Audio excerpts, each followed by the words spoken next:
I'd at least get a sheet of paper while my computer's finishing rebooting it. Okay. Apparently, it needed to do updates for like the past 3 weeks, and some of them I was like, "Oh yeah, those are security updates." We've all been there. All right, so yeah, I was thinking sci-fi, but that's mostly because I've just been watching The Expanse of late. So, I'm open to other ideas. I even considered maybe doing a superhero type game set in Cameron and my shared universe that we were goofing off with a few months back. That's we're talking. Basically everything is on the table. But what were you guys thinking? I'm easy. Just ask my wife. Okay. Is that how she got you to say yes? It took a Snickers bar. All right. I'm gonna ask my buddy if he has the link. Do you have the link? Because I can resend it if I have to. Yeah, I'm sorry, I was flaky because I was playing Monster Hunter. I have no excuse. But that's fair. Which one? World. Okay. I haven't played that one yet. I want to, but you should. If you would like to play it, I would be more than happy to do so with you. Well, my brother has it too, and he's a hardcore Monster Hunter fan from way back. Yeah, you'll notice I didn't ask what platform you had it for. Yeah, well, I don't have it yet, so yeah. But you notice I still didn't ask. Robert just says yes. I only learned about that game about a month or two ago. Something came across, and I was like, "What is this? How have I not known this existed?" Oh my god, I have not gotten this into a video game in more years than I can count. It's amazing. Yeah, the last one that really drew me in was Stardew Valley. That game is a time sink. Like, I start playing, I'm like, oh, I'll just play a couple days, and then, I wake up and it actually has been a couple days, and I'm like, click, there we go, got it. I need my parsnips, man. Between Xbox and PS4, I probably have close to 250 hours in this game. That is insane. I don't do that. No, that's a lot. I'm playing in like 2.5 bands right now, so it's not like I have time, but I find it, damn it. So what you're saying is, whatever game we run is going to have to involve hunting monsters for their materials.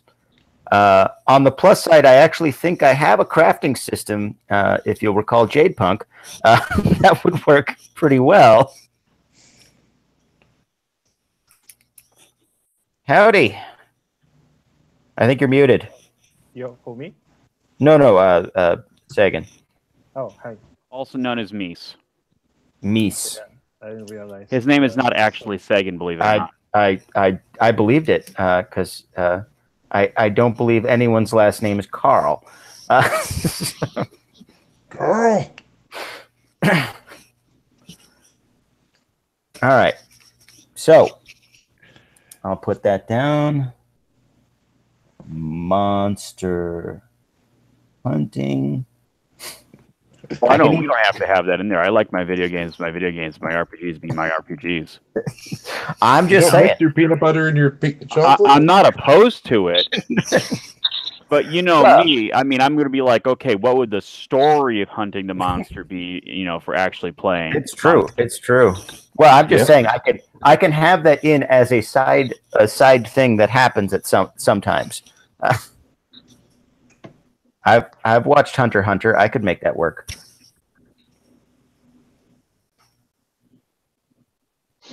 Did anybody else have anything they really wanted to see in a game or any crazy ideas?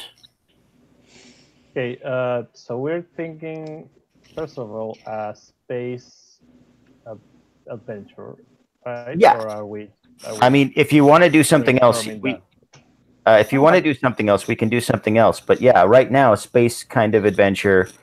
I'm thinking probably some kind of evil empires taking over the galaxy kind of a thing. Okay. In a rough sort of sense.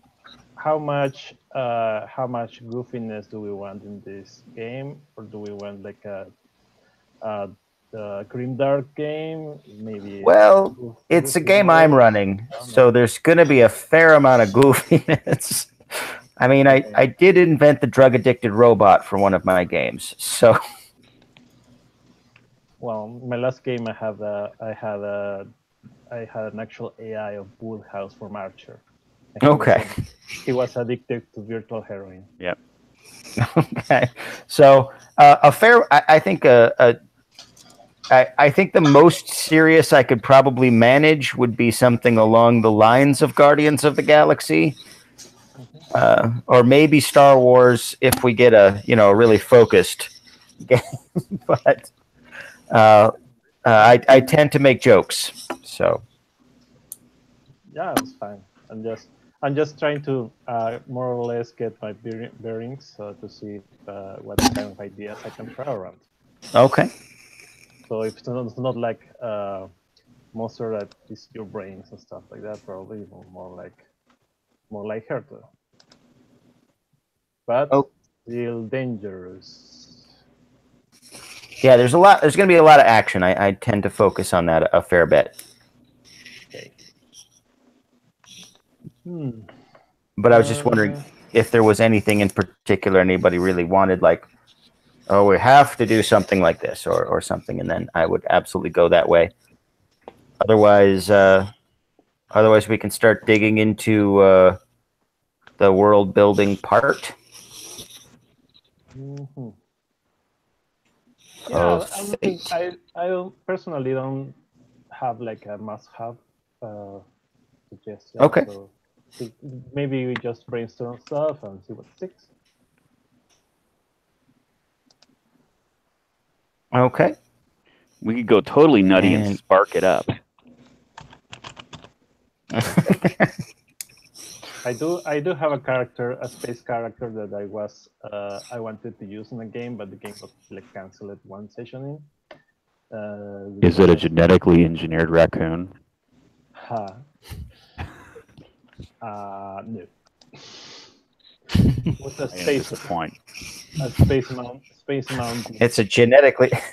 What's a mountain from space? Just Canada? a genetically engineered gorilla that looks like a space raccoon. Yeah. We've genetically engineered this gorilla to look like a raccoon. Why? Why not? I can morph into God, sir. gorilla, maybe. I think I have the Coca-Cola beer somewhere. Okay, so we want Space Canada. We can work with that. Oh, then I can use. I sort of have a character which I can adjust. So I might All right. be able to do that. Does that make it A? I'm not good with accents. And then you get the they'd have spaple trees, space maple trees. I don't know where they get their space maple syrup. And they all eat a what's the name? I can make that work. Potatoes, the fries. What's that? I have the names of a bunch of stuff. I don't have my notes with me. I had notes about all the Canadian stuff that I want to make. We could do Space War of 1812, which I think would then make America the evil empire. So basically have the that's a thing. Which is a total ripoff of the main guy from Due South.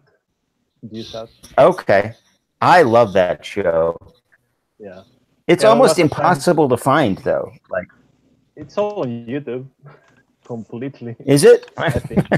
Yeah, I found it like I have like a binge watch all seasons of it in like a week. But see, I had to make him as a character. You're like the first person I've ever met who actually remembers Due South. So I remember that. I watched a couple episodes on TV like 10 years ago, and I don't remember much. But then I started googling it like last year, and then like, oh, this show sounds awesome. I don't remember if it was awesome. So although I don't know which sidekick I like better. The Weasley guy in season 1 or the guy from season 2 and 3? I think the first one was funnier, but more out of place. Like Yeah, he didn't really fit, but I agree. He was very comedy oriented, like doing double takes, speed takes, and all that comedy stuff. The others were like just TV show. Cameron, are you throwing us around here, Cameron? A little bit. All right. Okay. Yeah. Give me a second to fix this. Okay. Yeah. I don't really want my first Hangos on there to be like the face of a raccoon, right? Well, you could go back to the Velociraptor you had. I think raccoons funny. I can bet Dogo. All right. I just say. Well, I'm installing FaceRig right now. We can be like the all raccoon game.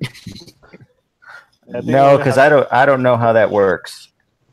I only have like, oh no, there's a bunch of colors of skins. That's like a dozen. Oh, holy crap. The bunch. Yeah. I'm something of a Luddite, so I don't know how things work. Yeah, if I knew how to turn this thing off, it would be nice. Maybe it turns out it's not a fun app. It's actually malware that takes over your computer and makes you into a raccoon over time. Yeah. All right. Sergio actually is become a raccoon. That's how it works. Or a gorilla genetically altered to look like a raccoon. There's a gorilla somewhere. Let me see. It's the Planet of the Apes sequel they never quite made. All right. Hey, Mies, are you Mies yet? No, I don't like this. Okay. Yeah, let's not speak of it anymore. Pay no attention to the furry animal. Okay. All right. So what was the scale you guys were thinking about maybe working at? Because, I can do epic, I can do kind of street level or what have you. So test. I can hear you. I think part of that's going to be depending on the overall genre, right? Like if we go supers, that's a different answer than if we're doing something else. I think we're leaning towards sci-fi from what I've heard from the people who have an opinion. Although we could do supers with a Canadian super headed down as an exchange agent. But I think space works. So I think we'll be going with that unless anybody has an opposition. Space is cool. Okay. Well, it depends on how close to a sun you are, I guess. But yes. That is true. But relatively. Yes, compared to planets, space is very cool. All right. So absolutely cool. All right. I'm kind of liking this Space War of 1812 idea. Where we'd have you guys would be part of, or at least within a state in space that would be something along the lines of not a major power, but in between two major powers that are fighting each other, and they both kind of want your territory. Now, you don't have to be involved in that, but I think that'll work. That sounds good. Because there's a lot of room to maneuver there, I think. Maybe we should start with some like details of the world, like are there aliens? Is everybody human? Is it like, I don't know, the whole galaxy, or we just have like tanks, more rockets and stuff? We can do that, yeah. Narrow down a little bit. I mean, I'm all for like let's say medium range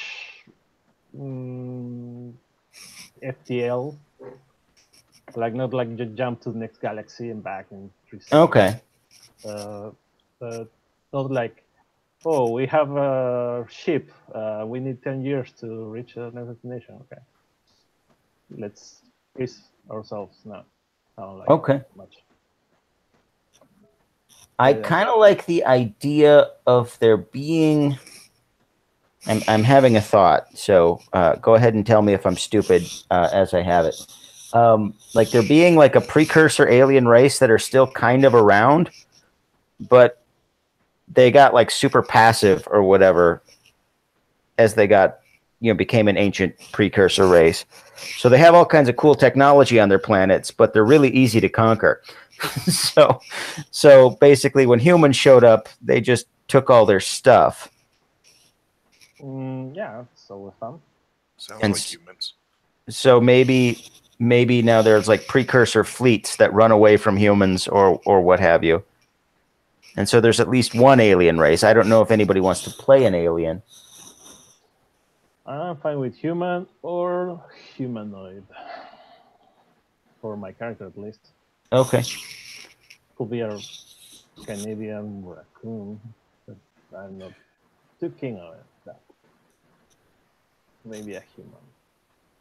Human-ish. Adjacent. Okay. So if there's all kinds of aliens, probably someone close, or if there's none, then just human. But Okay. Like a flying octopus. All right. Is anybody else really hard and fast on playing aliens or having lots of aliens in the setting? I'm easy. I'm super Okay. easy on everything. Okay. Same here. All right. I think it could be like a bowling spot. Okay. Like We on can. one hand, you have like a setting like Mass Effect where you have like basically 4 alien races that matter at all. Mm-hmm. And you have others which are like hundreds and hundreds. And everybody, you cannot tell like. Well, I've been reading a lot of Saberhagen lately, so. Oh man, he's fantastic. I am such a fan of Saberhagen. Yeah, well, I went to a new used bookstore and they had like all of his stuff in the original trade paperbacks, and I was very excited. So I knew his son growing up. Did you? Yeah, I had some classes with him. Fred, Nice. or no, Tom. Yeah, because Fred would Tom. he's the dad. Yeah. That was the same school I went to with Doogie Howser. And people say I have a weird life. All right. The real Doogie Howser, not Neil Patrick Harris, though. Yeah. Yeah, no, yeah, Neil Patrick Harris. I assumed. All right. So I've got basically 3 stellar nations kind of mapped out in my head. Like you got the original Earthlings, right, who spread out everywhere, and then you have a break-off. Kind of, they were the colonial powers, and they broke off about 100 years ago. So are humans like mutated from being out in like not major mutations, but minor mutations from being in 0G from too long, or? If you want, sure. We haven't established if there is artificial gravity. It could be like different, like intentional alterations. If they wanted to colonize other planets, maybe they went through mutation or just had children that were modified or something. Yeah, we could have genetic augmented humans or cybernetic augmented humans, or even they will be like sub races almost. Like I had a thought. The precursors have better, faster than light, but humans can't replicate it yet. And they also have artificial gravity, but humans can't replicate it yet. So human ships can do like short jumps in 0G, and then the precursor ships can do longer jumps, and they have gravity. Here's an idea. Since we took their FTL or copied or something, but maybe we cannot like power it the same as them because or something. Fuel, maybe we just don't know how to make the fuel and that, so we have shortage of that. Well, when I say we, I mean the humans, the main Terran Empire, whatever. Maybe we can replicate technology more or less, but not infrastructure perfectly. So same, I don't know, components, crystals, and fuel. Do we want space magic? The Force or whatever we call it, space magic.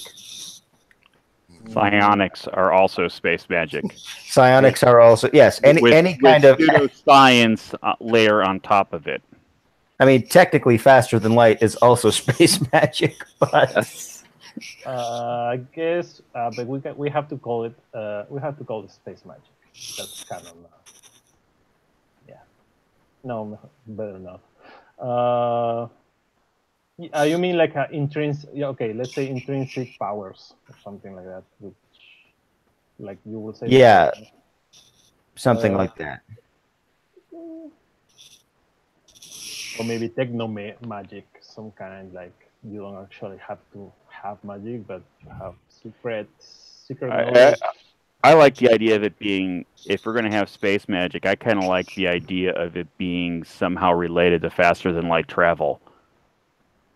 Okay. A little Event Horizon-esque. Okay. And so there's big downsides to it too. Because human brains are not used to. I can do that, yeah. Yeah, wherever we go as part of faster than light travel is not someplace we were really supposed to go. Could be faster than light travels, just folded space, but what lies between the folded space is that's where the Lovecraftian part comes in. We will call it What Lies Between. Maybe if you make the wrong calculations, you merge on the other side, like. And that's why spaceships don't have windows. The first ones did, actually, and those guys all went crazy with godlike powers. Yeah, I remember that was somewhere. There was a book. I think there was something like that. Plus side, godlike powers. Downside, in teeny tiny sanity space. Yes. The downside is I now think I'm a goldfish, so that's going to be a problem. When you don't jump properly, you emerge in the other side, like different size. You stay that way. Okay. That's just a silly idea. But I don't know. It could be reversed. Maybe Depending on how far we want to get into setting creation, have y'all looked at Spark in Fate Core before? I have. I used it once. I've never used it successfully. I'll say that. I have never used it unsuccessfully. With a set, my group came out with a setting about like Men in Black in the 80s in Egypt or something. So it was pretty cool, like pyramid hunting for alien. Oh, actually, it was gods. Like instead of aliens, we were hunting gods. Well, we can. Pretty weird. I'm not saying we should or need to. I'm just saying it might be an interesting way to add more structure to the whole process of what the hell is the game about. If we're not, if we're going to do something more in depth. Well, let's give it a go then. I'm pulling it up right now. So it costs a lot of money. Oh yeah, I think we have to choose like a round table way, like pick a subject, each one, something like that. Oh, I remember you pick like a movie or book, right? Yep. You go around the table and ask each person to name one of their favorite pieces of media. This could be a book, a movie, a video game, comic, poem, or a song. You go around a couple times. Okay. I will start with Cameron, and then Rob, and then Mies, and then Sergio, and then me, and I think that'll be the cycle. Okay. Yeah, I don't think I actually see any order in the windows here. So it's Sagan. For each one. Yeah. Sorry, it's Sagan. I'm Mies. My name is obfuscated. Because the internet is watching you. This was a spam account that just turned into an account I used consistently.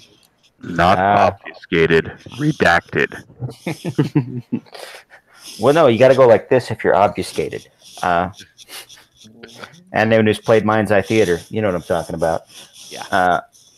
All right, so bear in mind the sci-fi kind of futuristic themes we're going with, and then And as far as that goes, it's totally cool if we have a couple things that aren't that. It just means that those things are going to be brought in, but as we further go on, it's definitely going to keep that in mind.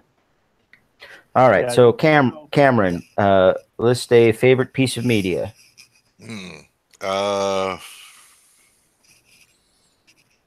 Old Man's War. Okay. All right, Rob. I'm going to go easy and go Star Wars. All right. And Mies. Keeping it sci-fi based. It doesn't have to be. It really doesn't. It's just I was just telling you to keep. Also, yeah, you can pick like different elements from it. It doesn't have like leave the whole setting. Like maybe you like the the soap opera aspect or something. I would really if somebody was doing a Spark and Fake Core and came up with a Star Wars setting, as somebody said the Hidden Fortress. Yes. Okay, as an example. World War II. Yeah, somebody said World War II movie. Someone said the Hidden Fortress, and poor George, the GM, is going, "You realize this is a sci-fi game, right?" And then someone else said, "Lord of the Rings for the magic," and he just like headbanged. It's like head dust. He was like, "All right." He's like, "All right, all right." He's like, "All right, Ben, but your character dies halfway through the end." Yeah. All right, so Mies, did you have? I was thinking it would be really cool to see some berserkers actually in there from like Saberhagen in there.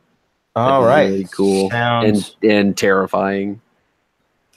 Well, luckily I've been rereading Berserkers, so I have an idea. His love for you is like a truck. Berserker. Oh, that made me laugh. I'm like a real laugh. That was a belly laugh there. All right, and Sergio. Dark City. Oh, nice. Because I want all cities to be round. And I'm going with Last of the Mohicans. Mostly because I really like the way it was shot. I just love that first scene. I always tell my kids, keep it up. That's how you're gonna get your dinner. All right. Step 2, gather inspirations. Go around the table again. Now everyone explains what they like most about their choice. Oh, fun. So, Cameron. Oh, yeah, fun. Old Man's War. What do you like most about it? Technically, he doesn't have to choose from his media. He can choose. Oh, that's true. That's true. I didn't think about that. Well, I'll do it for mine anyway. I think Old Man's War was the basic concept of it was neat. You're old and not good for much else, but you've got really good experience, and we're gonna take you and put you into a new body so you can go fuck shit up. So I like that idea of being that experienced individual, but also now hyper capable. So re-sleeving experienced people. Okay. Yeah. All right, Rob. One of the things I really love about Star Wars is the incredibly lived-in feel of the universe. Kind of everything's a little bit falling apart, cobbled together, duct taped. All right. Yeah, it's pretty cool. For Berserker, I would say I really like the just unknown terror, but the cold calculating, knowing that the Berserker computers they're coming. They're not going to stop, and the depth and like the intelligence that they have to demonstrate that. It's great. All right, Sergio. Where to start? I like round cities in space. Yeah, mostly I like the idea of like moving like giant engines in the cities that can configure them. Move buildings from one place to another. Sort of like Okay. So you like that big kind of bulky. So basically, like a lot of cities in this setting, maybe have like everything is movable. Okay. All right. And I will go through Last of the Mohicans. I just really like the subtle mysticism of it. You know, where it's like there's a lot of stuff going on under the surface there, and then it's got all these different wars. You know, these different battles happening that aren't actually related to the main characters, but drive everything forward, and also the action sequences are just brilliantly shot. Subtle. I think we have. I don't remember. Does Spark mention how many of these we should have? Well, it just says go around. So describe the genre. Well, we've already done that. So we're doing sci-fi. Yeah. And you can add more if there's other things that people want to add Okay. based on their media or other people's media as well. Or just up top of the top of your head, I think. Like even if it's not in the media. I think you can just add stuff. Did anybody want to add any genre? Yeah, I want to add the World War II in space fighter battles. Those are awesome. Yeah. Yeah, I could never get that as a kid. I couldn't understand how, playing Star Wars with friends, why people want to be pilots and not a Jedi. And then the new movies came out, and I finally said, oh, I get it. Oh, see, I always kind of wanted to be a pilot and a Jedi. The best pilots were, right? I was a Kyle Katarn fan. Well, except for Han Solo, who is actually the best and not a Jedi. I would like the non-Jedis in Star Wars. But no, I always wanted to be Kyle Katarn, always. Well, he wasn't a Jedi the first game. No, he wasn't. He was just a pilot, and then he became a Jedi. He was like, also he looked completely different. Anybody else want to add anything in? Well, I think we've got like maybe a hint of horror as well. Mm-hmm. I'm not sure how well I'll be able to portray that. I've never. Yeah, I mean, horror can be goofy. That's a media. I'm going to add Event Horizon and as an inspiration, nice. The spaces between, since we're formalizing that. Okay. So yeah. Spaces between. In Event Horizon, I think they basically decided never to do go to cyberspace again. I will suppose.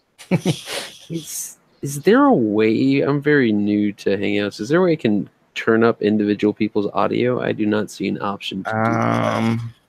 I went to the control room, but it's like you're not an admin. So okay, here. Who do you need turned up? And could you turn Sergio up just a tiny bit? I can. Sure. I'm too low. I don't know.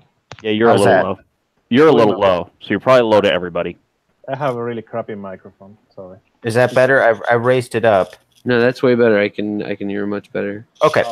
Sorry. Hello, testing 1, 2, Yep. 3. Sounds I good. can hear you. Is it me you're looking for? All right, and show tunes. Got it. I don't know if that's a genre, but I'm putting it in. We figured with you it would be there anyway. It's true. Here's a question. If there was like a type of music you would like to play in this game, would be something like what? Jazz or 70s music? Well, let's hear everybody's answers. Yeah, I think it's a. I don't know if that's useful at all, but came up. Well, it might help with mood. For me, it's always dubstep, but I just really like dubstep. Maybe we can. I'm totally not sure if he's being serious or not. I am always serious. My other option that it always is polka. So I like polka, but only everybody likes polka. Yeah. People who say they don't like polka haven't heard polka. It's the easiest music to dance to on earth. Cool. I'm gonna go with the heavy metal because I kind of have to. It's my DNA. Are you going like Dio or Malmstorm or what's I like your Metallica, Slayer-ish. Maybe Okay. Maiden, you know? Okay, some Maiden. Got it. No Cookie Monsters. Okay. Good to know. Cameron, did you have any musical preferences that go through your head? No. Okay. Cameron is a Philistine. Got it. No, I have been listening to an old Pandora list I forgot existed, and I found that apparently I have every type of music on it except rap. Well, all right then. No rap. Got it. All right, Nies. I was gonna spoil the mood and say something lame like Pagliacci. I'm down for the space opera. Actually, I'll tell you what works well. There you go. Do techno swing. Okay. We can always go with Wagner. I mean, Wagner never goes wrong. So it's a space opera. Get some pulse the planets in there. Yeah, exactly. Of course, then we'll start quoting Nietzsche, and it's all over then. Okay, I'll just add some jazz in there for good measure. When you stare at the we boy. have a very horrible combination of everything. All right. Well, maybe that'll help with characters, though, or something. I don't know. The metal and the Wagner definitely go together. Well, yeah, that goes together like metal and Wagner. Yeah. And Wagner goes well with polka because German. Come on. Clearly. And it's not rap. So really, honestly, Wagner kind of fits into almost all of these. It's the central puzzle piece. It's a Flight of the Valkyries going. All right. So now we're on step 4, establish facts. No, we haven't described the genre yet. Well, I have sci-fi, World War II, in space, horror, show tunes. Yeah. Which actually is pretty close to how I run almost every game. So would you say we're closer to sci-fi or space opera? Well, I mean, I think it's honestly going to be more towards space opera than full sci-fi. And so what would the descriptor be? You want to come up with a genre, general genre, and then a descriptor.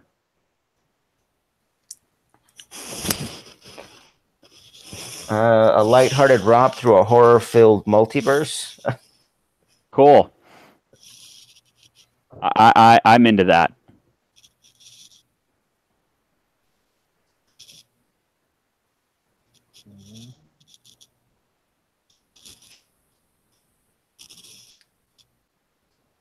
All right. The Hitchhiker's Guide to the Mythos. Yeah, exactly. Just turn on the uncertainty drive and Cthulhu becomes a whale or a petunia. That's good. All right. So now I think we're at established facts, yes? Determine the scale. Step 4. Is that no, I have step 4 as established facts. We're looking at different books. Maybe we are. Yeah. This might be an downloaded it. Okay, so this might be huh? That's weird. Literally, I just downloaded it. So did I. I have a worksheet. Okay. I'm gonna look and see if maybe I found a different. I might have gotten an earlier version then or something. I don't know. Okay, it's 1, list media. 2, gather inspirations. 3, 4, describe genre and scale. Mm-hmm. So genre and scale, we have the genre with descriptor. The scale will be like big or small and all that. Yeah, that would be how much you affect the setting, I guess.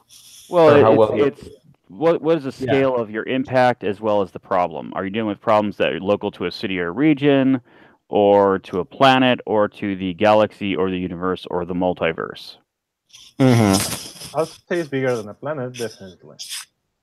So where will we go from there? Let me see. Well, I mean, we've already kind of established there's a bit of a war. And it would be probably considered small scale if we're like only going inside a certain area instead of just traveling all over the place. Mm-hmm. Or if you guys are, our scale was very large, but our overall impact was kind of minuscule on that scale. If that makes any sense. To me, we don't stop anybody who wants to destroy the universe, but we can fix some farming problems or something like that. Usually, you start like a small scale, and then maybe just gets big. I think I left up there. The scale will tend to increase over time just naturally, right? I mean, that's just kind of the way things work. I tend to like smaller things because it tends to make it easier to kind of get a hook into things. You know, it makes it more relatable, especially at first. That's just my preference. And I've found in games scale tends to creep anyway. Yeah, we can start small-ish. We will have to decide eventually how are we like together. That will also impact how much stuff we fix or break. I think. I don't know. Oh my gosh! Come on. Let's say small scale. All right, smaller scale. Or like a bunch of scales, just mostly binary. Okay. So, I mean, are we talking small, like city, like region, like planet, like system? I think after system, it's no longer small. No, it could be like a sector, but it's more like not so much how much space there is, but how much what we do matters. Like we're trading across the universe, small scale, because we are not changing the course of war or anything. Yeah, but if we're solving a problem, what is the threat? What is the impact that we're having? Is it an impact on a large scale or on a small scale? Right? It's not necessarily even about where we go, but I would say small. Like if we travel somewhere and there's like a bunch of people having a problem, so like save our city or planet, like not right away. Could be. I mean, not against it. Well, and honestly, scale is one of the more fungible of the. Yeah. Basically, the moment we save a whole planet, just will switch to large. So. Level we start out at.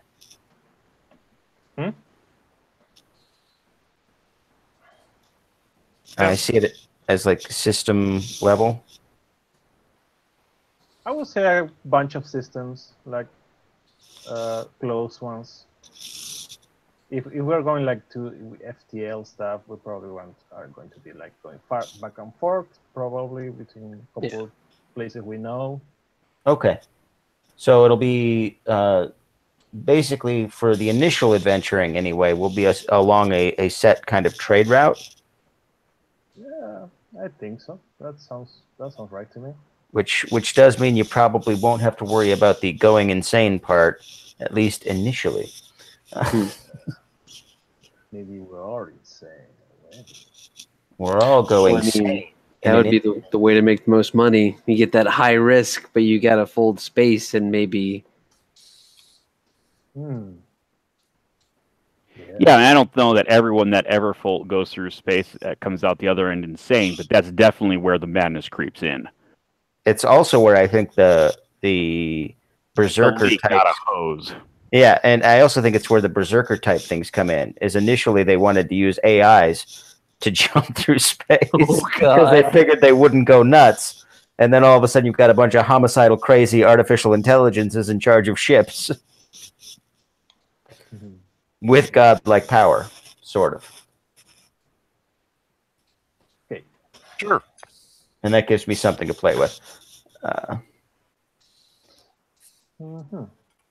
me see. All right, and then I'm just going. I re-downloaded a different version, so. Yeah, I have one that says Bargain Fate Core Final. Yes, I think I might have gotten an earlier draft. It's only like 30 pages long or something. Genre. Determine scale. Establish facts. Okay, now we're on this.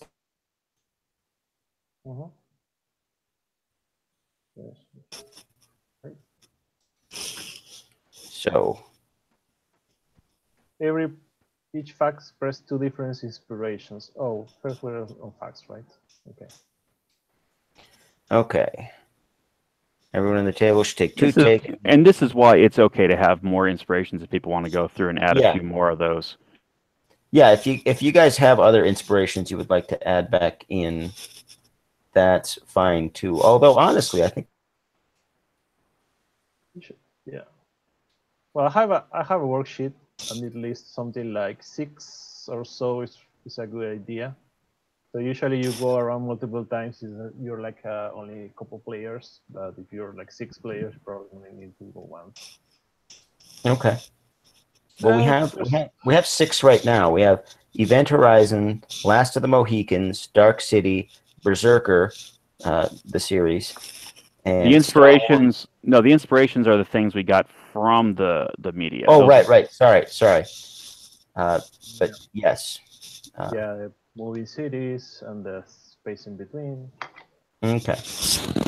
Oh, I see. Facts are more like, I think they're more like issues. No, not really. Not really. But the way it works is you start by asking a question, then someone else gets to answer it. But the cool thing is that by answering the question, you can kind of push-pull a little bit and establish things in your question. Do we have a written list that we can refer to of the inspirations? I'll type one up here real quick because I have a written list, but it's actually written. So. You are Jake the Great. I am? Yeah. Oh, we have tokens. Okay. I have. One of us gets a token. 2 tokens. Oh. Everyone here has 2 tokens, so we have like 2 votes. We can answer like any question and spend 1. That's what it says here. Okay. So basically, we have currency to pay for facts. It's true. Just a sec. I'm pulling up Google Docs. It's taking a second. Come on. Stop being ridiculous. And then I'll put a link in the chat.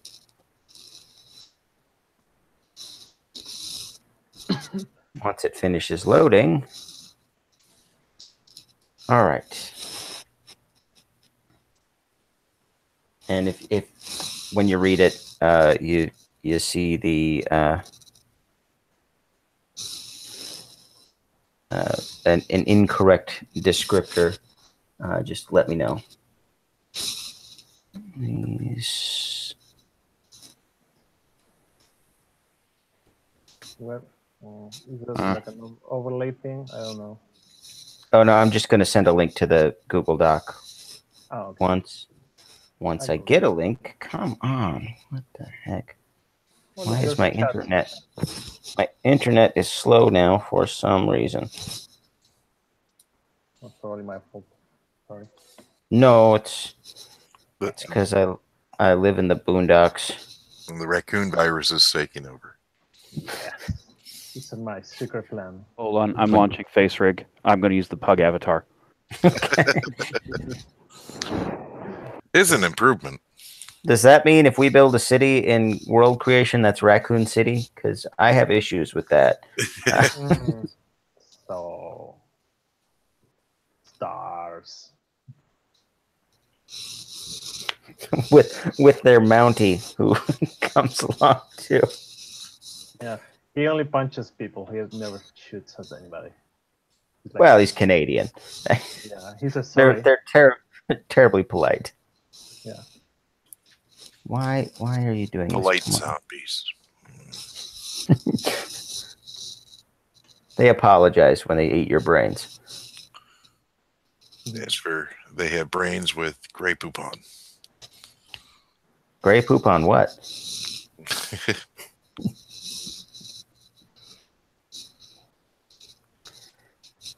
Oh my gosh. I'm just glad my chat hasn't gone nuts or anything. That would be the worst if the Hangouts just started misbehaving on me. That happens every now and again.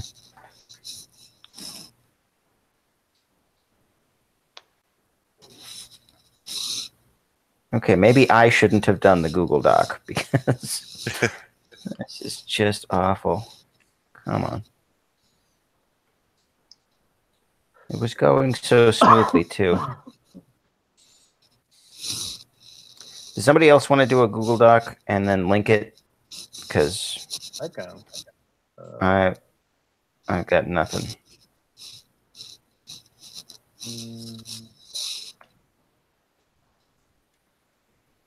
Like, it's just the whirling ring of death at this point. Oh, wait. Here we go. Oh, cool. Okay. That's why it couldn't do it. I didn't give it a name. Oh.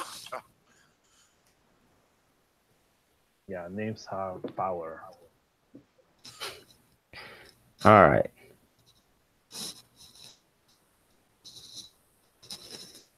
Come on. There we go.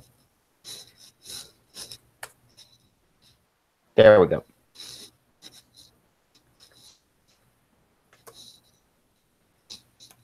I was on mute. What I was going to say is one thing I found useful during this stage is if somebody is not, if nobody wants to pony up a token because they are interested enough in the question to answer it, you know, whoever ends up answering, you just basically let them do it as a freebie. Okay. You don't want people spending their tokens on questions they don't care about. So if nobody answers, then just Yeah. whoever wants to for free. That's a good point. So the way it works is the GM asks the first question, then the person who answered that gets to make a question, right? Right. Cool. And the questions can totally can and should be kind of pushed. So the question itself should establish facts about it, and then the answer to the question establishes more facts, right?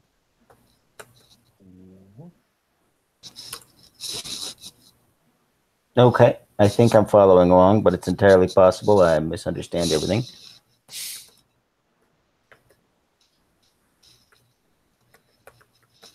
Okay. There we go. Those are the influences we have so far, as I understood them, as I wrote them down.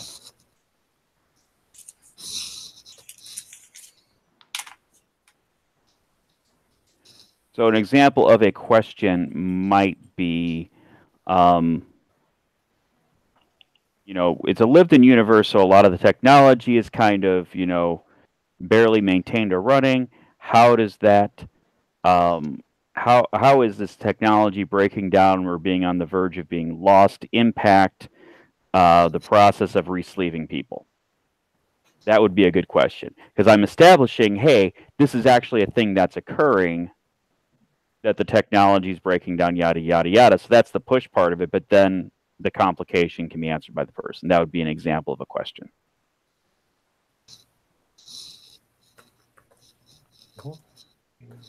All right, who wants to get started? You do.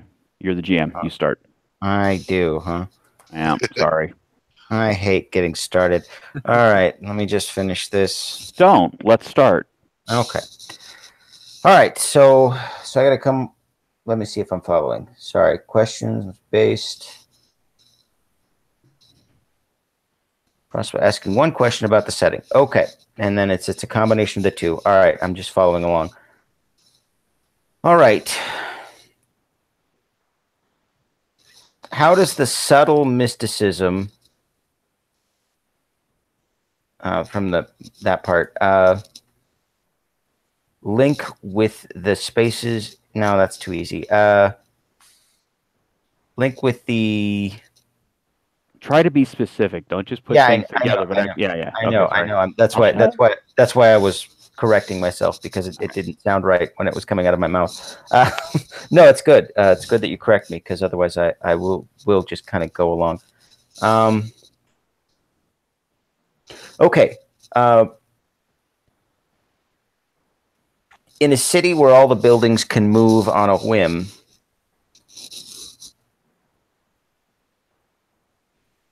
how do you mystically connect to that in a subtle way? If that makes sense. Okay. Well, can you? I got your question more or less. If the buildings connect move around, how does that mystically connect? To what? What now? Hold on. So I would look at their examples, right? Why did the nobility have so much power? Why ethnic groups are camped outside the city? Who is corrupting nobility? Yeah. Those are all I know real. Yeah, the idea I'm going for is that that's not the right sentence, but there's a mysticism is often seen as kind of natural and all of that. And with a city that moves on a whim, how is that connected? Because that's so like what I might do in this case is in examples, I might ask the question like, okay, there's a city where the buildings are moving and they're moving for us to support a subtle mystic purpose. What is that purpose? Okay, yeah, that's it. Is that more or less what you're trying to ask, or? Yeah, sorta. Okay. Yeah. I have an idea. I'll pay my token. Here, have my token. Your virtual token. That whoever designed that, for whatever reason, secretly is doing that to enact some kind of ritual. But people are like just told, oh, that sounds very useful. We can just move the books around. But he has pre-programmed some kind of I don't know, when some events, like some big event happens, he will just do whatever, and then things will get really crazy. Like, I don't know, demons will get summoned. Something. So it's like a Ghostbusters situation? Yes, exactly. Okay. Yes. So it was built as a mystic magnet? Yes.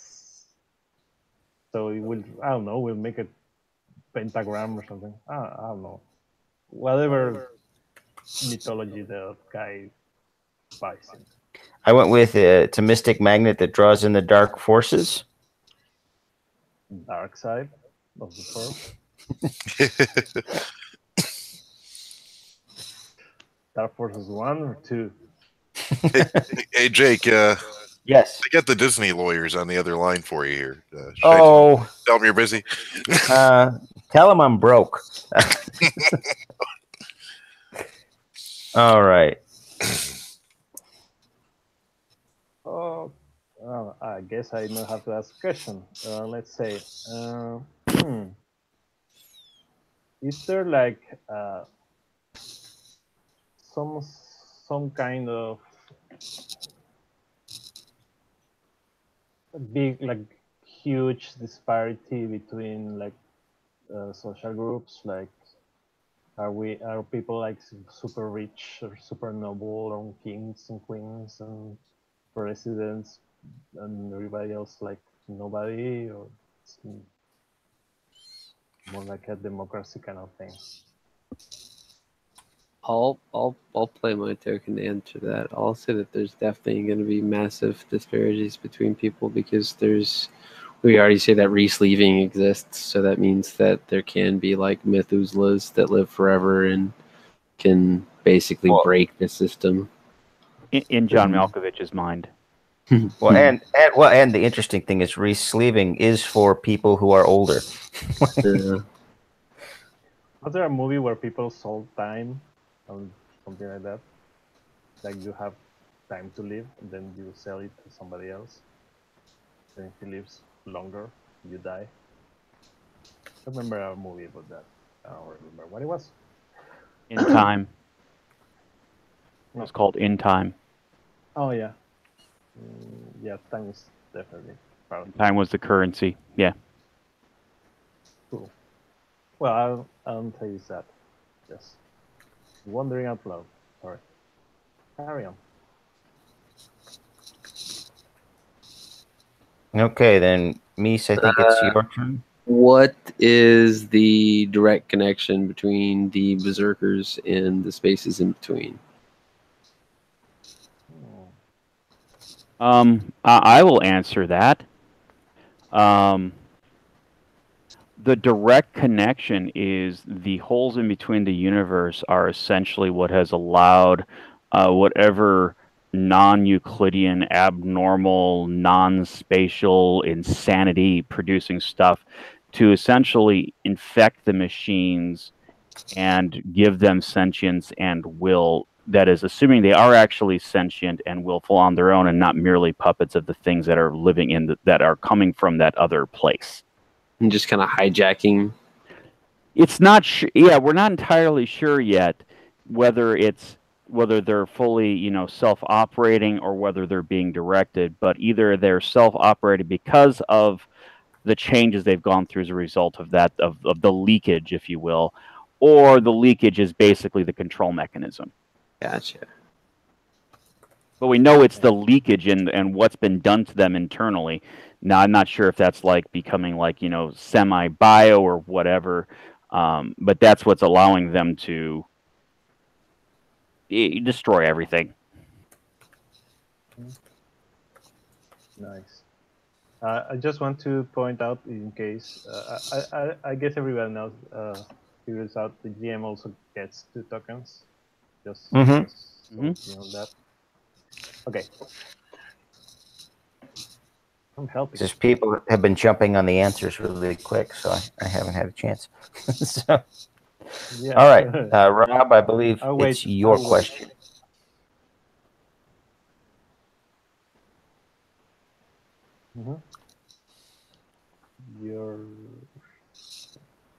Okay, so we're resleeving people and sending them against these behemoth, monster machines that are destroying everything. Why are we sending them in the old and broken down technology?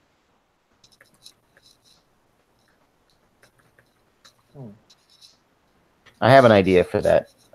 Just I'm gonna go get some hydration. Resleeved soldiers against. Resleeve is like that. Get a new body or something like that. Die. Yeah. Yeah. So I have an answer, and it's kind of a two-parter. Well, for the one reason, it's for control, because there's 2 levels of sleeving. There's what the Methuselahs have, the higher tech version that keeps them in control, and then there's the lower tech done for the soldiers, which just it's enhanced, but not Methuselah level enhanced. The second reason is because the lower tech is harder to take over by the machines. So they're simpler. More wetware than hardware. Yeah. Like crank operated stuff. Yeah. That would be hilarious. Okay, I kind of like that idea. That's cool. Maybe everybody has to ride a bicycle to power the ship. And Dark Mirror, there was something like that, I think. I just saw soldiers getting cranked up like Tinker Toys. Yeah.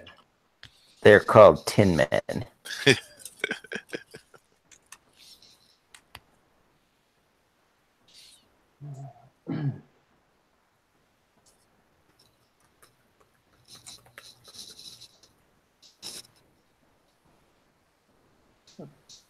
There we go. Okay, all right.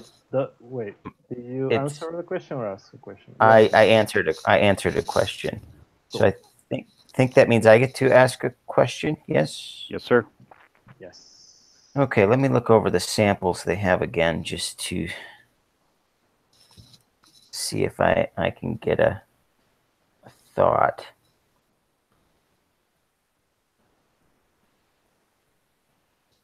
Okay. All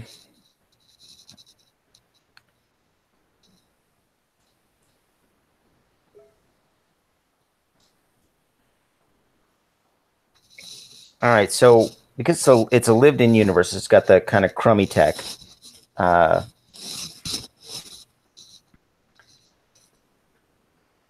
does that connect with the spaces in between?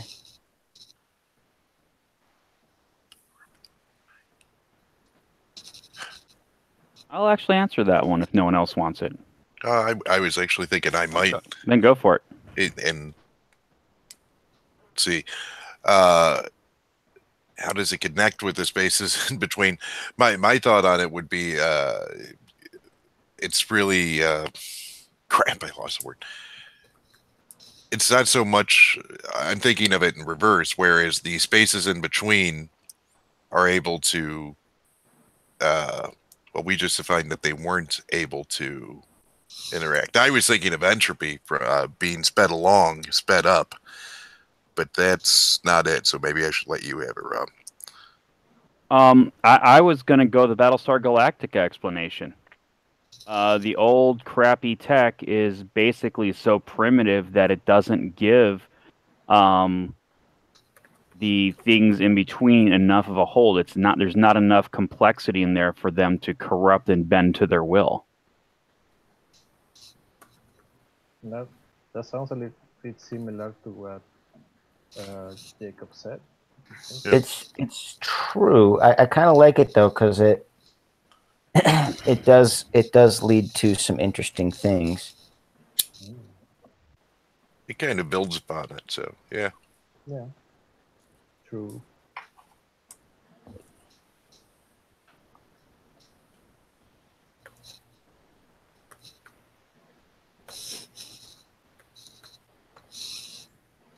Okay.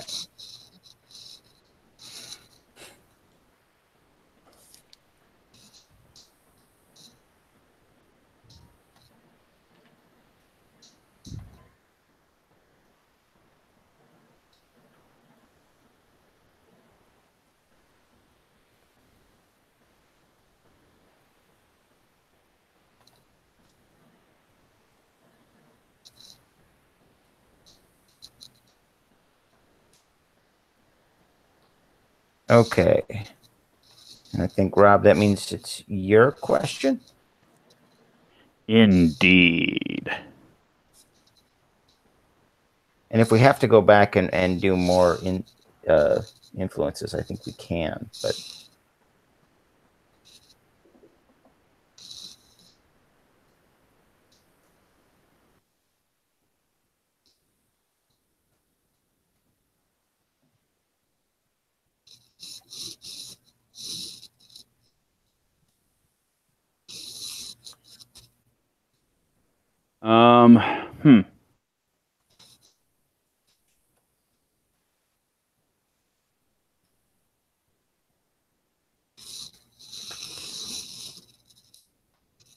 So the people that have been infused with this kind of subtle knowledge that comes from this mysticism, this, this sense, this foresight, whatever you might want to call it, how is that make them sensitive or susceptible to the things coming from the spaces in between? I'll take that. Oh, unless you want to. Yeah, I was going to try and throw one out there. So it definitely makes them more susceptible because they're able to see further, kind of see beyond the veil a little bit and see things as they are. So while I kind of established that they are more susceptible. The question is how, in what way, or like what's the impact of that? What? Like if it's like positive or negative, maybe it can be it. Yeah. Well, I had some thoughts. But Cameron, if you want to rethink, you can. Yeah, I don't want to jump all over. Yeah. So, well, I have thoughts. I don't know that they're good ones though, because. Well, throw them out. Let's see what comes with it. So the theory is two things. One, it definitely deteriorates their mental stability, but the beginning parts of that is that they are not bound to the same rules of reality that the rest of us are. That they begin to see reality as a 4-dimensional space rather than 3. But the more they do that, the more they just eat away at their own psyche.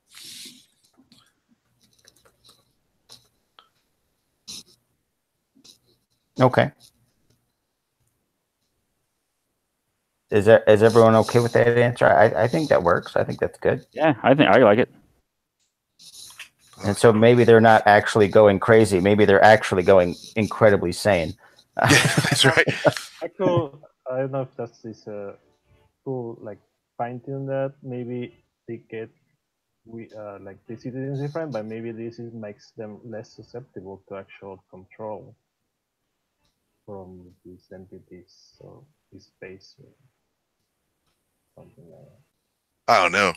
My theory is, the question is, are they not necessarily being controlled by these other entities, but becoming these other entities? So that's your question?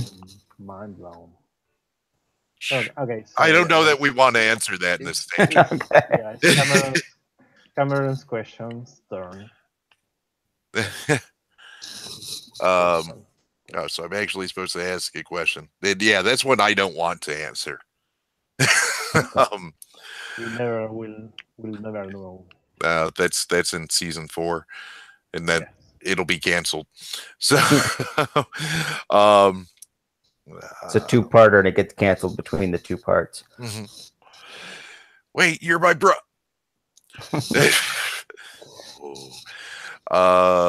Let's see.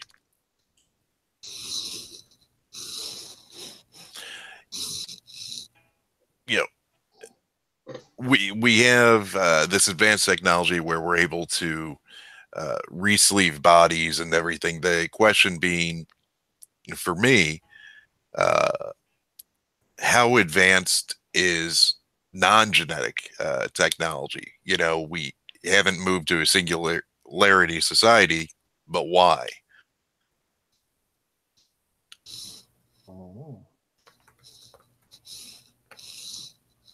I think I want to okay. I want to answer that.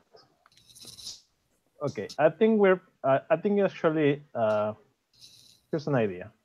There's like the augmentation technology has been like trying to move away from too much computer stuff, but instead they managed to make more like nanotech, like synthetic muscles and synthetic organs and stuff like that. Just in fact, just to avoid being like corrupted by these outside forces. So I will say it's actually maybe not as advanced as you could have like a half like a cyborg that's half tank, something like that. But you could have like more subtle stuff like dermal implants or increased strength, or so that even more high-tech stuff like precursor stuff, which also avoids being too overt, being like mechanical. So I will say that's a way this ties to. I don't know if that makes sense.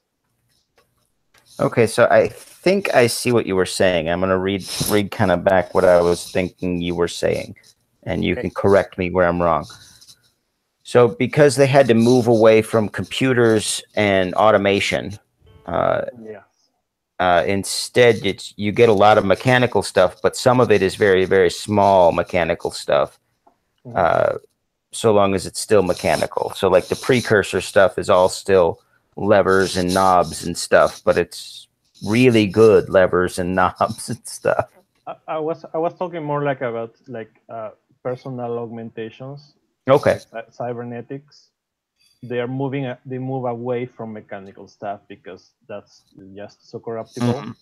like a person could be taking over, but if they have like a computer controlling their, I don't know, armor or muscles Okay. or something. So they instead the technology has advanced more like semi-organic nanotechnology, basically plastic everywhere, like some sort of like things that just respond to electric impulses, nothing to computerize that will you put in your body. Okay. I mean, then people won't put like a computer in their body. They will use like a completely different technology to augment themselves, but it's still artificial. Like it's still like inner, almost like between organic and inorganic. You know, sort of like like Byzantinian man. They had like all these weird like plastic organs everywhere. Like, Okay. they may have like super strength or super, I don't know, most like breathing without an atmosphere, but it will be less obvious or let's say let's metallic, less obviously cybernetic. So that's a way to avoid that sort of corruption from the spaces. Okay. And your question.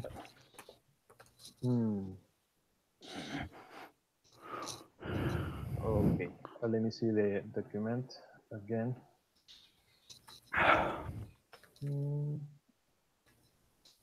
All right, I have a good question. How does Rinsleeving interact with the mysticism that people have? Like, is it like for example, how do people who can see more mystic stuff perceive a person that has been Rinsleeved, or if a person who is like has mystic powers will want to be Rinsleeved, or will think that's will mess them up somehow? Okay. I think I'll answer that. I think I might be the only one with a token left. Yo. I still have one, but okay. But go ahead. I think re-sleeving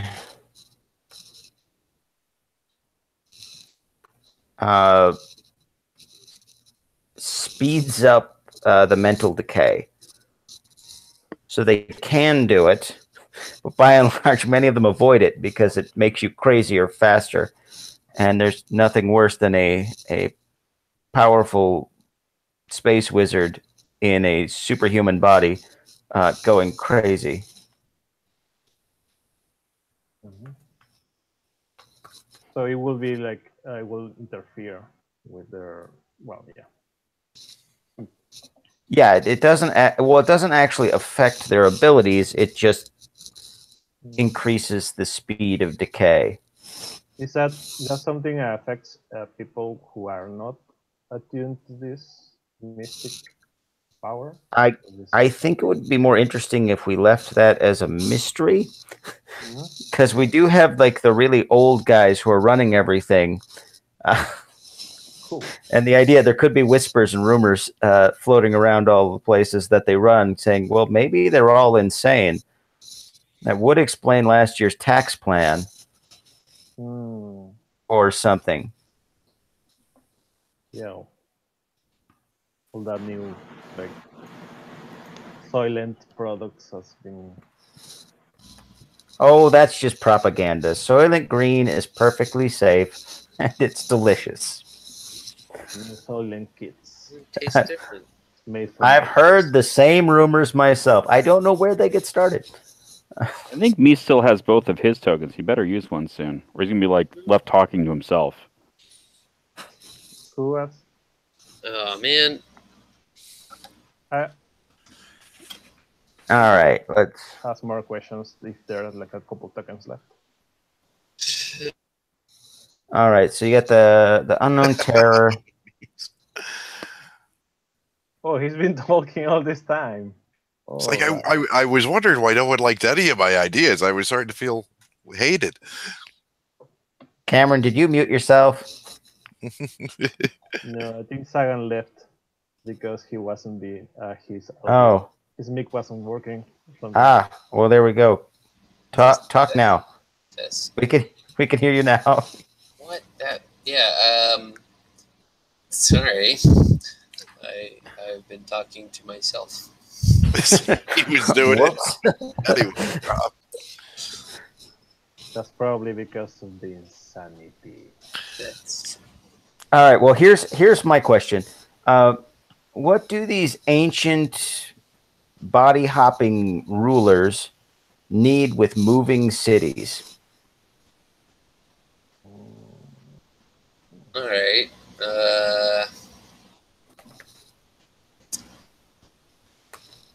Keep in mind that we've established that the cities are moving because they are essentially creating some kind of ritual, symbol, something like that. That draws in evil dark power. Yeah. So it's because of their own greed or whatever. They realize that the more bodies that they switch to, they go crazier and crazier. But supposedly the mystics know of some way to repair their minds. But at the end of the day, that is like the in-between that will end up in repairing their mind by making them go insane. Because, that's when it can be properly repaired.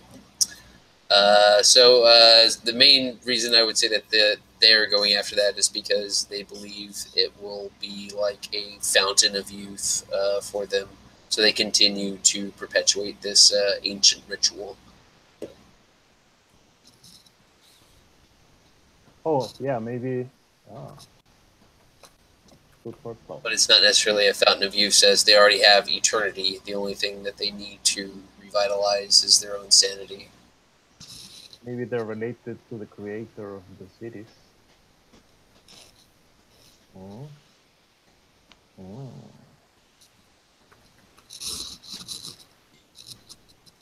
Okay. And Mies, it is your question. Alrighty. So with this lived-in universe, how does that end up in affecting the continued mysticism? And you guys, did it stop? Did it stop? No, I can hear you. Okay, good. Sorry. It's terrible. So with this lived-in universe, how does this mysticism continuing to be prevalent throughout everything continue to maintain its presence because it's been around for so long?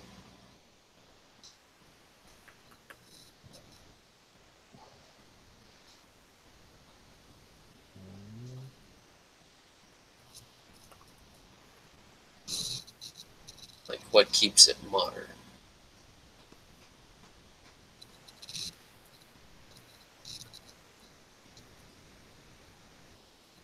Or is it even modern?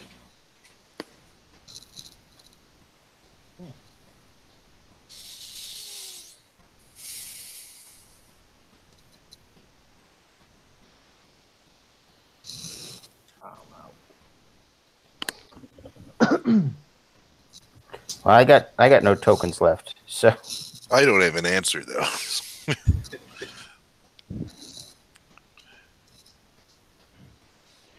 I guess anybody can answer that then. So if nobody has a token wants to answer, I'd say like let somebody answer it as a freebie, and then let Mies ask another question. Okay. I'm not sure I understand the question. I think might be part of it. So could we dig in? With the Star Wars lived-in universe and the last of the Mohicans, subtle mysticism, this subtle mysticism has been prevalent for like hundreds, maybe even thousands of years, but it's maintained its presence within culture for those hundreds and thousands of years.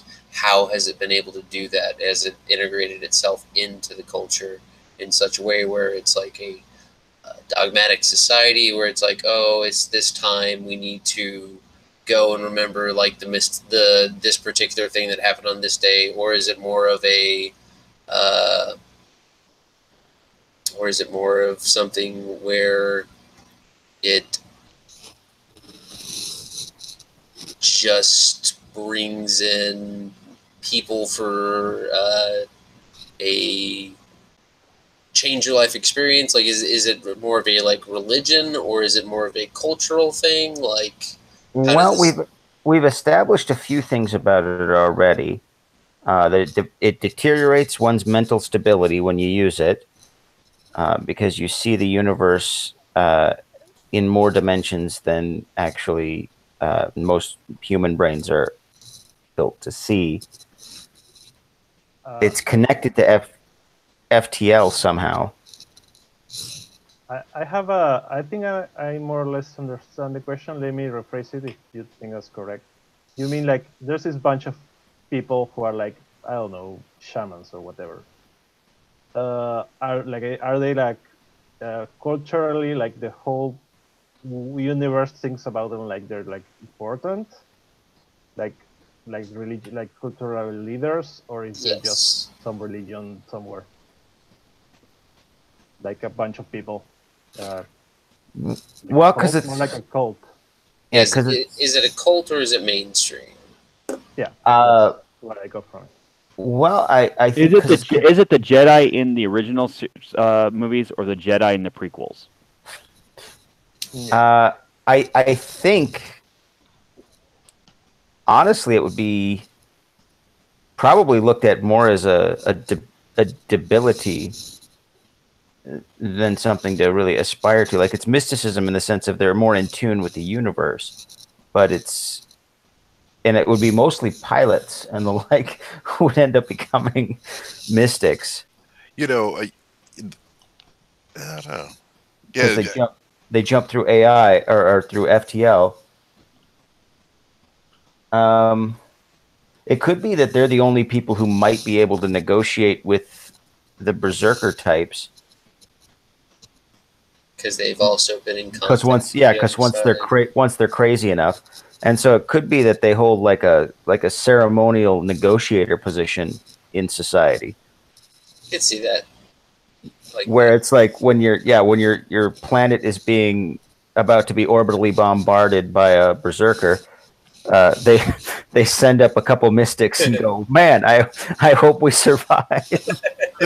I can imagine the mystic will go to a berserker and be like, 24, banana, Canada, 2 inches, red. Like, okay, we're at war now.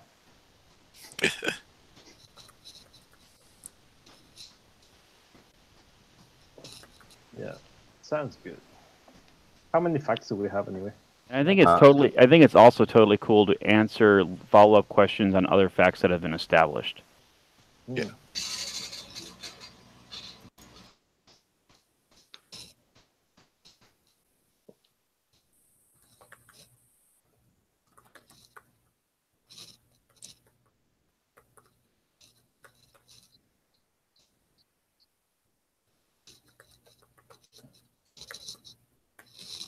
Everybody can also offer suggestions, but whoever paid the token gets the final say. Oh, I didn't think of that. Okay. Okay, and then Misa, I think you get one more question you can ask, or you'd be the next question as well.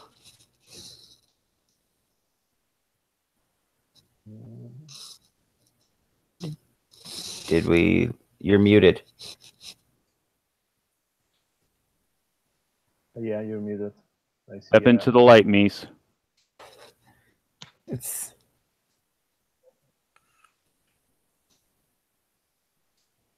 Maybe it's on purpose.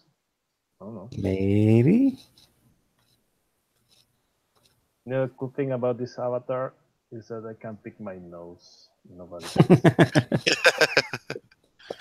I just do it anyway and don't care. I probably will do it, but I don't feel bad afterwards. Now all of a sudden, when his eyebrows are going like that a second ago, we now know what was going on.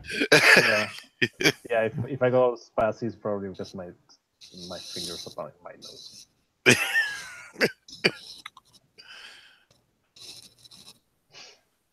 Mm-hmm. Sorry, it's like my headphones keep getting unplugged. I think there's like a crink in like the connection. So then it switches to my actual desktop speakers, and I think it gives you guys a bunch of feedback. So I was trying to mute it while I was fixing it. Okay. Okay. And you get to ask another question. Now I can't hear you guys. Oh no! What's going on? Hi. Can you This is hear the me? worst. Give me one moment. I'm sorry I'm having such technical issues. I need to get new headphones. Stop letting the raccoons chew on your headphone cords. It's rule number 1. Gorillas mutated to look like raccoons. There's a crucial difference. If it looks like a raccoon and walks like a raccoon and smashes like a gorilla, it's still a raccoon. I'm just saying, it's a Planet of the Apes sequel that needs to be out there. Why am I not working in I Hollywood? was going to say, you should totally script that up. Do a treatment. Actually, I'm working on a treatment right now for a crazy idea I had a while back about Isaac Newton being a detective. I call it Newton's Law. No, the scary part is it's based off a true story. He was a detective for the Crown who hunted down counterfeiters in his old age. You know, after he invented cat flaps and calculus, which are things he invented. Cat flaps? Yep, his cats kept bothering him while he was doing math, so he invented a cat flap. Also a true story. But what is a cat flap? It's a door, you know, on the door, the little cat door thing. Oh, it's a flap. Doggy doors. Yeah, Newton invented those, which makes a lot of sense when you think about the fact that it uses pendulum motion. Man was thinking about physics even while he was fixing a cat problem.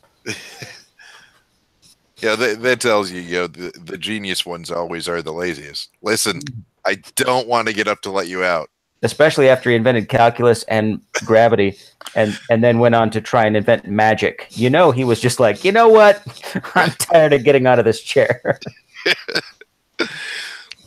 Can you hear me? I can. Yes. All right. I think I have resolved these issues. Sorry. So you have a question. Yeah. Oh, I get another question. Yes. Yes. Do it.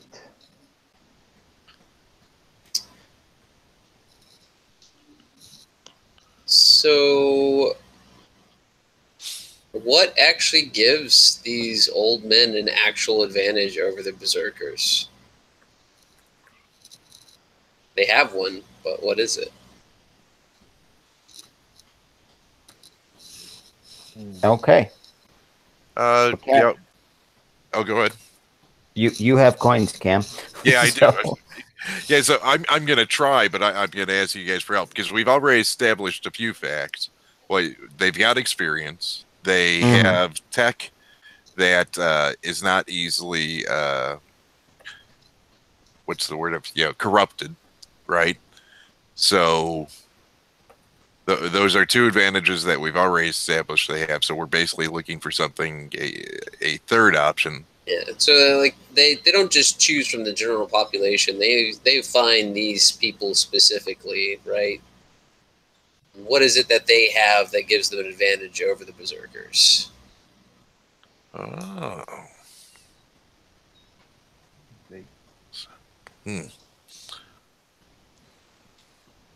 We could They all take came from happy homes with parents that never got divorced. Exactly 2.5 children, a puppy dog, and a white picket fence. That they're just too happy to be defeated by darkness. Yeah, no, I don't know. we could go we could steal a little bit from Ringworld, where the Pearson's puppeteers were secretly breeding humans to be super lucky. So it could be that they find the experienced old people who are like super lucky in life or something like that. Well, they managed to live to get old, so that's true. You know, or something like that, though. That's what I'm saying. Like that they're selected for some weird esoteric trait. They tried to select the people who have seen the most Bob Ross videos. I would almost say they're the ones who have shown the most stability when exposed to the outsider forces, when they start to get the sense, and they're the ones with the slowest rate of degeneration. There you go. Yeah, and I would think almost. I mean, that's a suggestion because I don't own the answer, but that would be my suggestion. And I would totally agree with Rob, but I'd also say probably a good majority of them have experienced, these horrors earlier in life. Well, here's a thought. Maybe they're null. Maybe like they're literally like the 0.1% of the population or whatever that doesn't experience the reality of reality. Like their brain just shuts off when they encounter the outside things. And so they literally can't be corrupted that way. Like they're just like, well, you're completely unable to touch the mystic forces. Like the dog says this is normal. That's just a thought, though. I don't know if that's where you want to go, but hey, we lost the space battles as an inspiration. Did we? Yeah. Never got written down. Oh crap! All right, the war, like the fighting. So the other thing I was going to suggest as an idea, since I don't own the answer, was maybe these are people that are actually exposed to it when they were still in the womb, before they were even born. See, that's why I was originally kind of thinking. Pregnant women traveling through hyperspace. Right. Which could almost imply that that's done purposefully and things can go wrong. Maybe there's like a sign that like don't smoke, don't drink, and don't go through hyperspace. Well, I'm imagining if hyperspace is relatively common in its usage, I'm imagining that like not everybody that goes through it gets messed up. It's some percentage of people that have this impact them in some way. There's some susceptibility. Otherwise, no one's ever going to do it, which makes it kind of silly. And we've already kind of established we're probably going to have something like a trade route, at least one. So there has to be some travel. Do we have maybe we have like travel pods, like Union Supernova? They had to it was not cryosleep. They just went inside because to protect themselves, and you can like shut down a person completely for travel. Those who are like have to actually fly the ship. I kind of like that idea. The idea of like you have to be in like cryosleep or in a coma or whatever to travel through hyperspace. Some sort of like those sensorial deprivation tanks. Okay. That also makes those mystics like a pillar in society, as like a shepherd, as they have to watch over you as you sleep. There you go. Yeah, that's nothing like being woken up by a person who's potentially insane. Well, I've got needles. maybe those mystics also have like they go to the cryosleep with high amounts of LSD before they become hippies. Yeah, mystics they need some ayahuasca before they can travel through space. Yeah. By the same token, though, just one thought is, if you've got people who are the 0% were touched by it in the womb, or even perhaps as an embryo being frozen, transported, there should also be that reciprocal effect of those who went completely the other way. Yeah, they're 100%ers. No, the other 1% that are completely affected from it, even from an early age. They immediately start doing these. You get your Damians. Got it. There you go. They actually have elder things in them from birth or whatever. There you go. That's kind of what I was suggesting. Yeah, got to balance the light and the dark, right, Rob? Yeah, because Jokers. So, is Cameron? What is the answer that you're going to go with for the question? We spat out a lot of thoughts here. So. No, I think we kind of formed the answer in the effect is that, yes, that there are that small percentage who are affected through FTL in the womb or an embryo that then, as far as we can tell, aren't touched again by the madness, as well as the counterpart to that. See, like, I think it's kind of interesting, the idea that we have these people who were touched from an early age have Damien inside of them, and yet for whatever reason, they're siding with us. And well, I think it could be both. I think, like Cameron's saying, it's both. So, like, you get the nulls who are just null, like they're just a blank slate to four-dimensional beings, and then you get the ones who have a alien in their brain, and they also, for some reason, are really good at fighting aliens. Like, if you've read the Laundry Files, there's a great example in the Laundry Files, right? I haven't. I have. It's pretty good. You know what I'm talking about. Yeah, I think so. The DSS. Yeah. Where they use the machinations of the great old ones against them. Also, beware computer programmers and mathematicians. That's just a good rule of thumb for life, though. So I learned that Snow Crash. And bureaucrats. Bureaucrats should always be feared. And anyone who didn't know that, they've been weeded out generations ago. I had just learned binary 2 weeks before, and then I read Snow Crash. Couldn't sleep for 2 weeks. What? It's terrible. At least you didn't read the Atrocity Archive right after learning binary.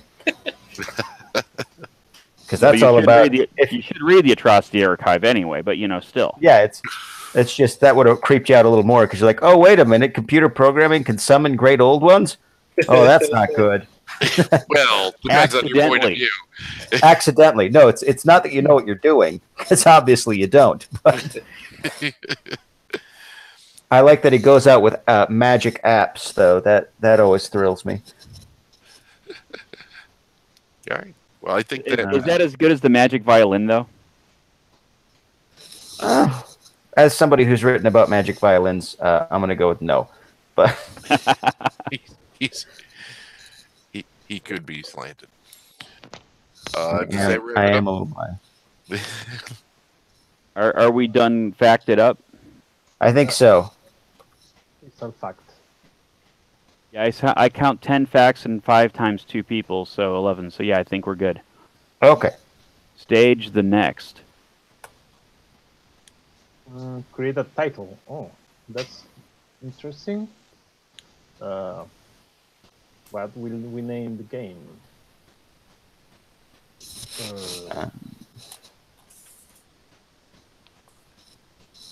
I'd go with the Babylon Project, but I think that's taken.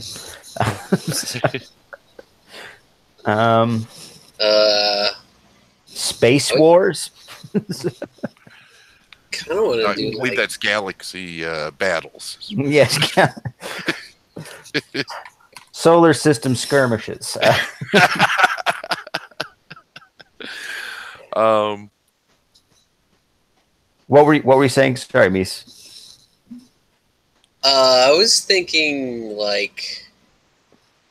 don't know. This is probably too Shakespearean, but Caliban's plight, because you got the mystics and stuff that are having to deal with being almost enslaved, because it seems like they kind of believe in the other side, but they're helping the humans. So it's kind of having to deal with should I betray these people that have helped me, or should I not? That is another question, though. Is do we want it to actually be about that? We've established that's a major part of the world, but is that what you want the game to be about? is everybody going to be playing Mystics, That's or is true. that just a thing that's in the world that's very important, so it gets mentioned a lot? Well, I think we haven't made characters yet, so we don't really Yeah. know. As far as Caliban, I would like to point out that one of the books in the Expanse series is in fact called Caliban's War. Okay. That is true. That's a deliberate. That's a definite, kind of callback to that, whether we want that or not, or just don't care. But just pointing it out. Caliban's game. The last Caliban. Usually you would do Caliban. Caliban of Us. Um,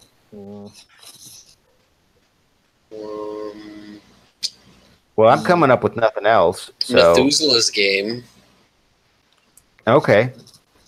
Yeah, it could be a world there because we have established that those guys were around. They're pretty important. And they do run. Yeah, they do run everything. Well, we don't have a name for maybe the place we're in. Well, we're probably in space. It doesn't have a name, so whatever. Probably in space. Yeah. I like Probably in Space. That's a good one. Probably in Yeah, space. probably. Yeah. I think that's our name right there. That for the game. Probably in space. That's it. It's perfect. Okay. The Great War of Probably Somewhere in Space. Yeah, well, I mean, honestly, for all we know, we have already set beyond the boundaries. All right. So we've got a title. Space. And then what's next? Dun dun dun. Create sparks. Get 2 more tokens, everybody, except the GM. Yeah. Except the GM. More. Oh yeah. Right. The next step. So this is the one that I found probably takes the most explanation. So like a spark is really it's really well named. It's like the thing that ignites a conflict. It's like the thing that breaks the status quo that starts a conflict. The shot that was around the world. The assassination of Archduke Ferdinand. Which is weird because I didn't even know the bull was an archduke.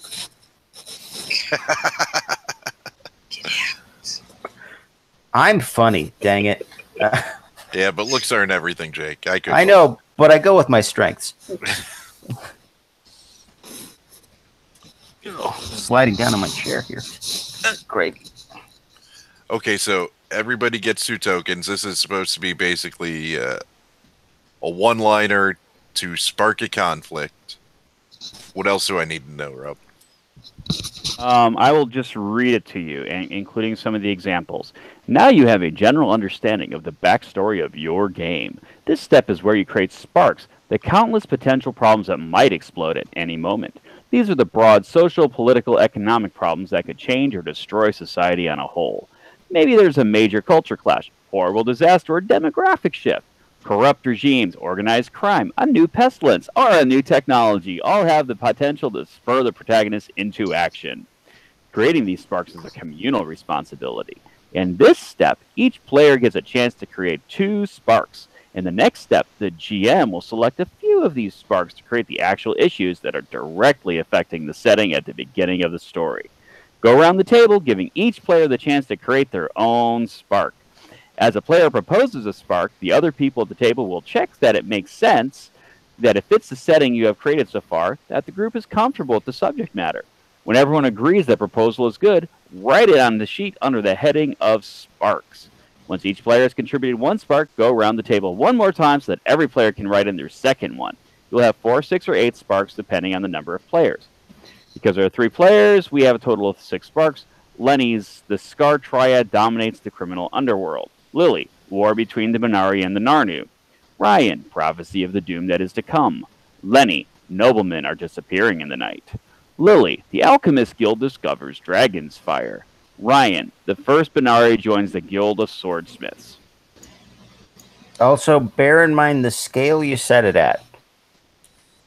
Okay, is it me or we can just copy paste that?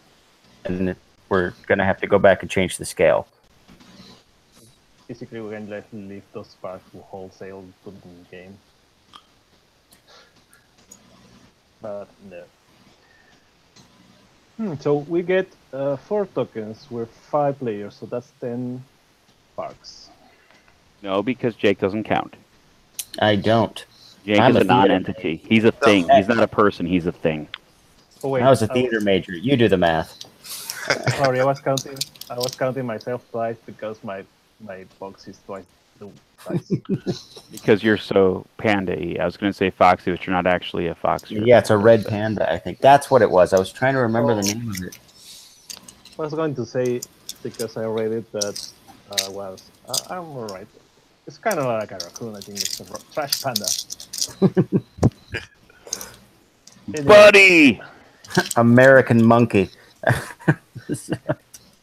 All right, who gets to start? You. I have to wait a little bit. Monsieur GM. Point the finger. Well, at him. you seem to have the firmest grasp, Rob, so why don't you start? Okay. One of the things that are berserkers, even though we're probably not going to call them berserkers, appears orbiting the planet that we're on.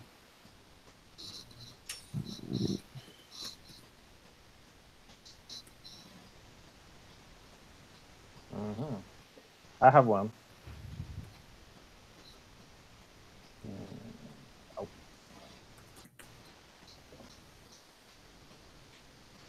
Okay. Go ahead. I think there's probably evil AI that's trying to enslave himself and do something nasty. So there's a berserker or whatever trying to actually sleeve himself. Yeah, human body and then wreak chaos. So normally with the sparks, what you want to do is you want to actually have it be an actual thing that happens, not like a goal or something like that. So in that case, maybe he actually starts with him actually managing to sleeve himself. That would be a great spark. Or like he does something to steal the technology. That could be a good spark as well, right? Something like that, an actual event. Like it's the boundary between not a problem and problem. Right? There's a thing that happens. A bunch of berserkers have stolen a cargo of sleeves, body sleeves. Stolen. You mean like everybody knows? So they stole a bunch of blank sleeves. Yes. I don't know. That's what you mean? That you mean, Robert? Yeah. Yeah, that's an event. That's a thing. That's like, wait a second, why did this happen? Yeah. Evil.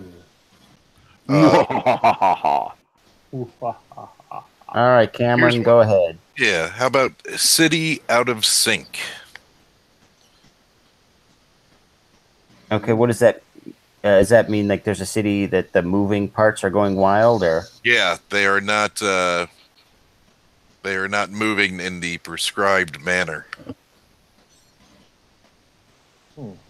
So I'd ask in that case, how do we know that, and what is the impact of it? So that's where I'll actually lead out the group, because I could see it 2 different ways, right? 2 buildings slamming into each other, right? Building, stuff like that happening. But also, it could be we were talking about this being a beacon of sword for weird or dark powers. It might be in some sort of overdrive. Okay, I want to contribute there, because when I thought about the moving parts, I was thinking more like maybe there's somebody in the city that can control them. So it could be that this one is just not just doing whatever he wants. That's more or less what you meant. What you mean? Well, it's got to be more directly threatening, I think. So either it's horribly malfunctioning, or I would think it would be or perhaps sporadically horribly malfunctioning, or perhaps it's malfunctioning because an entity is about to actually pass through into this universe. Could be. Those were my what's thoughts. going on? That the key is the spark. Like what's that marks the transition from normal to holy shit. Yeah, so people are actually dying because of this. Why are they dying? Getting crushed. Okay. Yeah.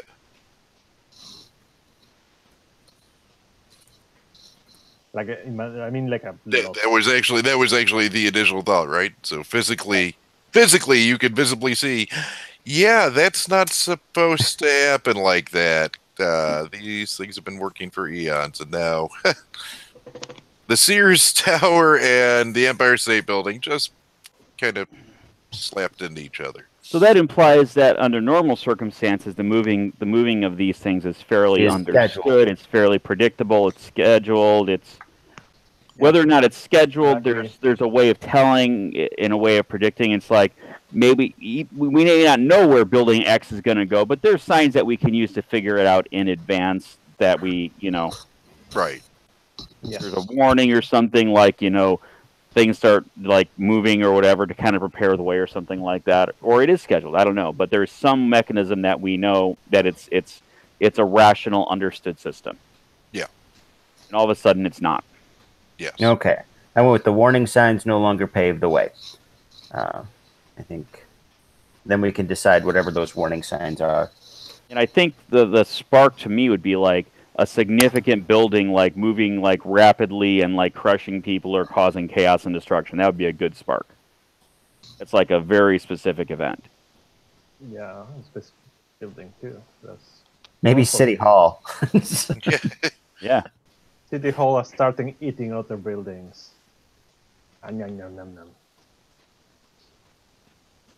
Or maybe it's corporate pirates.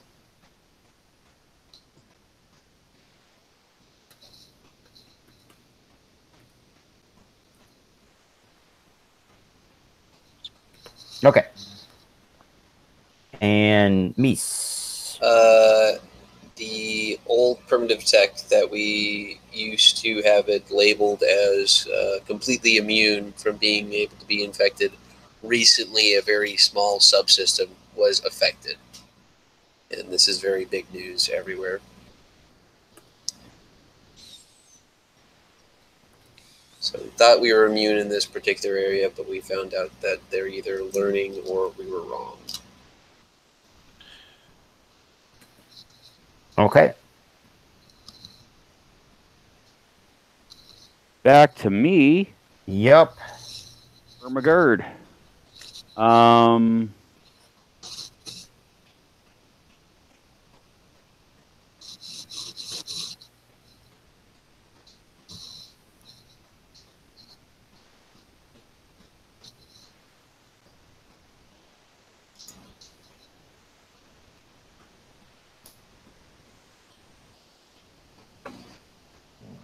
A resleeving fails.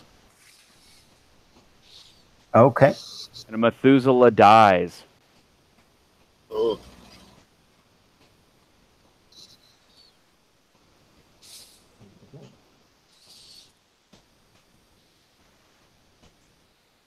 There's another dab there. All right.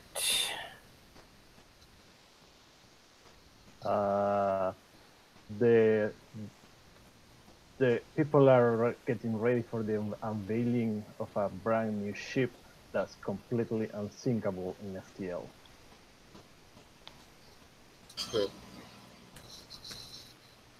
What was that? They're about to unveil a new ship that's said to be completely unsinkable, immune to FTL problems, and is going to start going the maiden voyage. What can go wrong with that? No. Yeah, they also named it the Titanic for some reason. Yeah. I guess it was better than naming it the Icarus. So. Careful, Icarus. All right. Cameron, I think it's your go. Sure.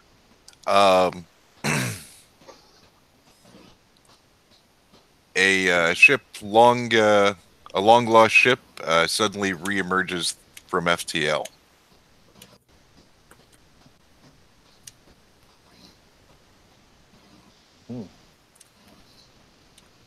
Okay, now we've established that things can get lost in FTL. All right, and then I think...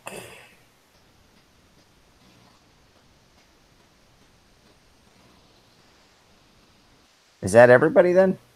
Meese. Two already. Recently, one of the mystic negotiators turned on a planet and gave it to the berserkers instead of trying to be an advocate for it. Wait, that doesn't happen all the time? Yeah. Oh, it's a 50-50 shot. Apparently they know. Okay, so that's rare. That's another established fact. Yeah. Apparently the good ones and the bad ones are... Well, I'm guessing the guys in charge of the planet will probably pick the better ones to send up. Yeah. You don't pick the maniac carving his dog up with a knife, going, yeah, that guy. Let's send him up. He seems good. All right, so that's 2 for each, yeah. I'm empty. Yep. I'm good. I got my 2. We only have 9 because 4 and 5 are really the same thing.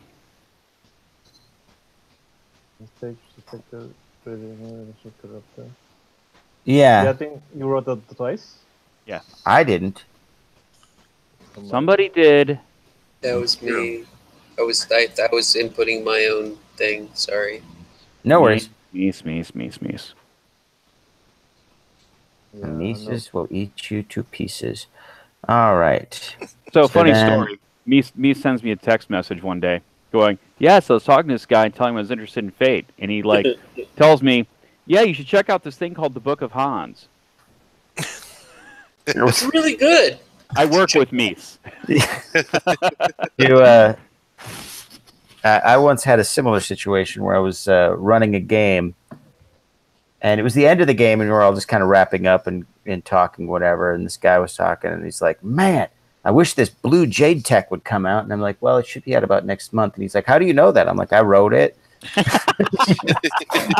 And he was like, what? And I'm like, yeah, did you know by the name? Like, it's the same name. I'm the only one in the world. So, but, no, see, I always get the complete opposite of that. Did you hear about this one? Yeah. I am that a-hole. That's me. All right. So now I look over the list of sparks and I choose 3 of them to focus on at the beginning of the game. Those become issues which directly affect the current society and the characters. Well, basically, the shit we're just getting over, the shit we're dealing with now, and the shit that's looming on the horizon. Well, I like this one as the thing that's looming on the horizon. So we'll go with a bunch of berserkers have stolen a bunch of blank sleeves, just because that's interesting. And the thing that you're affecting now, I think, is going to be this. A re-sleeving fails. I like that. And I think long lost ship suddenly reemerges. That could be both profitable and horrible. So let me...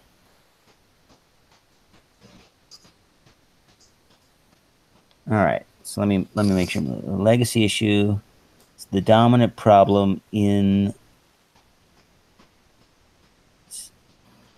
Used to be the dominant problem, and now it isn't.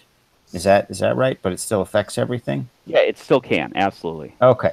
So I think that'll be... and that's where you also have to fill it out a little bit. So, like, with the ship that came out of hyperspace that was lost and now it's found, totally go in Event Horizon there. Like, what was on the ship? What was the fallout? What was the problem? How did that change things? Right, and that you then sum up into an aspect for compel fodder mostly. Mm-hmm. Current and impending. pop out, and they're like, "No time has passed. What are you guys talking about?" All right. So the legacy issue is a re-sleeving fails. I thought you said the legacy issue was the ship. That's true. Sorry, I got it backwards. I think either one would be awesome. So that's true. It's true. I think legacy should be a re-sleeving fails because that has a lot of cool political fallout. That. Yeah. Mm-hmm. Yeah. On the other hand, the mysteriously appearing ship has a lot of cool actiony stuff involved with it. True. Like, what did it bring back with, or what came with it? I mean, that's basically we're playing Event Horizon, the RPG. Yeah. Well, what I understand is legacy is because it's something that already more or less was resolved, but it's like still having effects. So the one with the novel seems like it's just something that already happened. No, it's not like anybody can fix that. But people are worried. But if you take like the ship, the stolen slips, they will be like, yeah, okay, that's in the past. Who cares? That will be like a legacy issue. But it seems like something that is going to happen. I think we need to come up with a name for the Berserkers. I thought they were Berserkers. I kind of like Calibans as a name. I mean, if we want to use that name. I mean, that works. That applies almost by definition. So it's right up there with the Shrike. Is kind of on the nose, but Caliban is what? Shakespeare thing? Yes. Half human, half monster. We could also call them Grendels. Oh, Grendels. Red Cap. Ooh, Red Caps. That's good because they had steel boots. So that even kind of has an AI kind of thing attached. Underpan gnomes. No. I don't think I could ever say destroy worlds. Step 2, question. Step 3. Step 3. Yeah.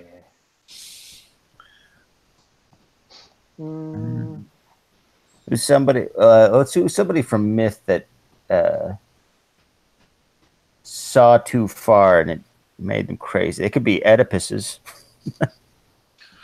They want to kill their father. They've seen too much. Saw too far and made him crazy. Cassandra. No, that would be probably the psychics or the mystics. Would be Cassandra's. So. Yeah, was what they got on Google, Cassandra, but a weird name for a bunch of computers. Cassandra. An even weirder name for a database. Yeah. Okay, Alexa's. Yeah, it could be Alexa. Like Alexa, find me my phone. I like Red Caps for the. I think that works. Red Caps. Because they have the steel shod feet, so they've got kind of a mechanical feel to them anyway, and they're also bloody. So I put them at the top. Some ideas for things we can call them. You guys can change it, or if you want to. I mean, I'm sure there's going to be several different terms, and they. Yeah. I'm between those and Grendels. I like Grendel. We could always go with Grendel's mothers. Like Grendel's. I like Oni, but that's me. Yeah. But Grendel are always cool. Once you've chosen your issues, your 3 issues work together as a group to create a game aspect for each of them. Anybody have any ideas for some game aspects for the 3 we have? Long Lost Ship. I think we need to flesh them out a little more. So the Long Lost Ship, as I said, what happened? What was on the ship? Maybe it was a famous ship. Like it was a previous, like a. Yeah, I mean, so the ship arrives. Maybe it had like the farthest reaching FTL drive ever. What was on the ship when it came back? It could be named the Titanic version 1. The ship should be totally empty. Ooh, I have an idea. that isn't directly related to everything, but is kind of tangentially. Cryopods full of alien soldiers who want to wipe out these beings that apparently jump into FTL because FTL is dangerous, and they realized this long, long, long ago. And this will give me my precursor kind of peoples as well. So the ship that arrives is an alien ship? It was a human ship that went out, vanished, and the precursors found it, pulled it up, and then put some of their, I don't know, bioengineered soldiers or whatever onto it to send back so that they could kill all these beings that dared to wake up these things between. But if they're going to do that, let's assume they're smart. They didn't just send a squad or a regiment. What they sent hordes. Yeah. Whether or not it's a horde, they sent something that is capable of self-replicating. It's not only assault, it's colonization. Ooh. It's to gain a foothold. And that's an interesting aspect, because now, all of a sudden, you know, these things popping up or whatever becomes an interesting, compellable aspect. It's just an idea. Yeah, it's almost like you've played Fate before, Rob. Once or twice. Rob, have you heard about this thing? It's called the Book of Hands. It's pretty fantastic. So on Reddit, my flair now on the Fate group says, yes, that Hans. I saw that. Yeah, I like it. The reason is because somebody actually did refer me to the Book of Hans. No, yeah. Yeah. Well, it was like, what was it? I was asking for advice about a topic, I think compels or something, and somebody's like, "Have you read the Book of Hans?" And I'm like, "Yes, yes, I have. I actually ran the first game of Fate Rob ever played." So we've had many a discussion about this, but yeah, it comes up every now and again. And the FTL, they bring with them, seek a beachhead, as I misspell that. Oh, and I know they can be like this kind of elf-based society, except their entire society is under a geese by the topmost person. And wait, never. No. No, I think we'll go with really alien. Like, they're just weird. And maybe Tremors-based biology. So yeah, they don't even communicate with audio. They communicate with bursts of radiation. So first contact's pretty terrible. Come in. Oh. Well, fortunately for us, it's actually bursts of alpha waves. So a beekeeper's outfit would keep it out. No, I think maybe they're going to be something like in Tremors, where it's like, when they're about to die, they go into a torpor instead and metamorphose into a bunch of smaller things that then go around eating everything to grow up and to be more of them. And that's their metabolism and biology a little bit. So if you try to kill them, you just get more of them. And I won't give them a name. That way you guys can give them a creative name as you play. So anyone have an idea for an aspect for that?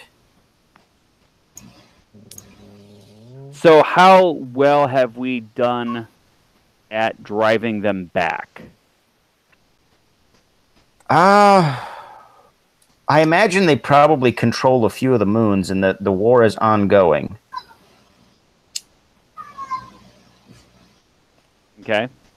Because again, they can keep replenishing themselves. So I imagine the aspect is something about, the fight against the Blah invasion, or the fight against the Blah, or something like that, or Blah incursions, right? They're still attacking as they can. They're not as aggressive as they were because they're kind of a little on their heels, but not entirely. Mm-hmm.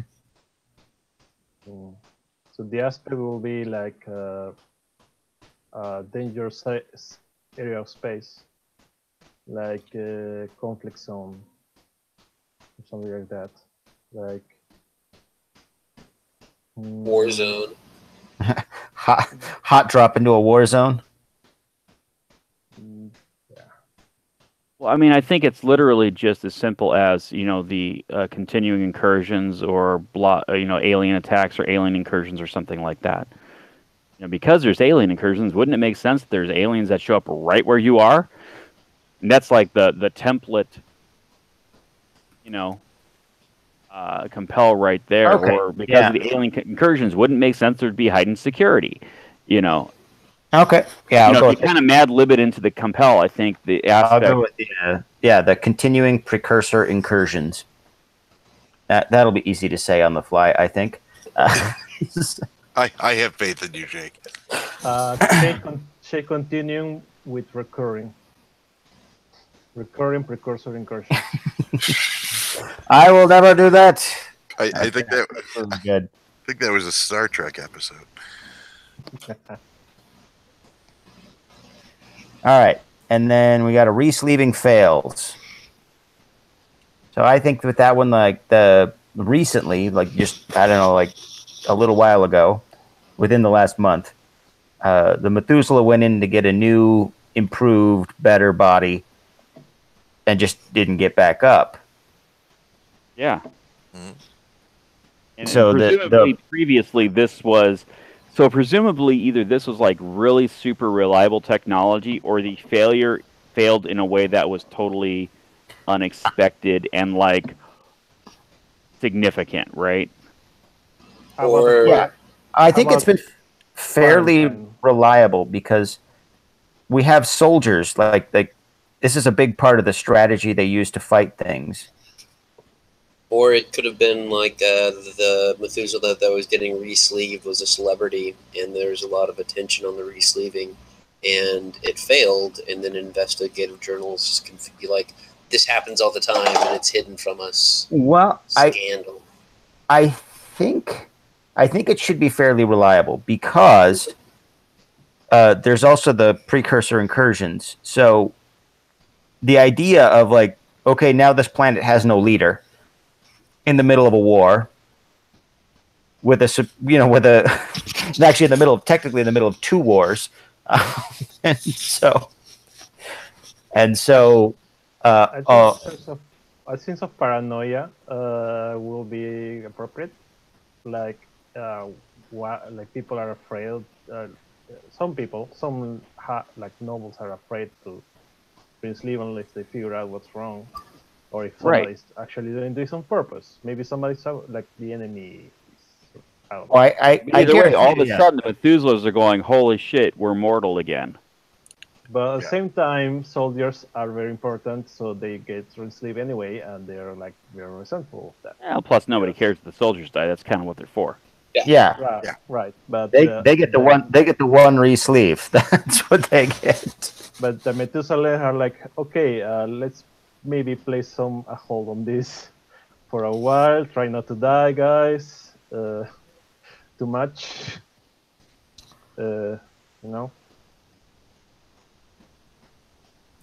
So basically, we have paranoid nobles because of this. We could go with an aspect of paranoia and panic in the streets.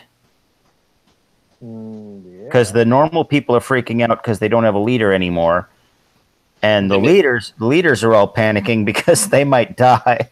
It also could be affecting the economy because all these super rich people are basically just stopping interacting with the outside world.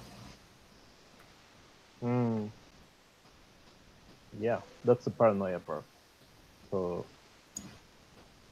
yeah, definitely. That sounds good. Okay. People are screaming in the streets. And Berserkers steal a bunch of blank sleeves. So in this case, because that's going to be the Impeni event, it's like maybe they have it, maybe all of a sudden they're like increasing, like, I don't know, do they have some kind of scout ship or some way of doing smaller attacks other than the giant red cap ships? Yeah. Sure. So, red cap scouts been seen increasing numbers along all trade routes.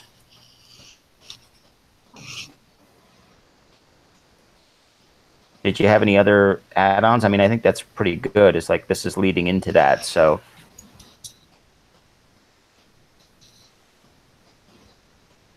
That's pretty good.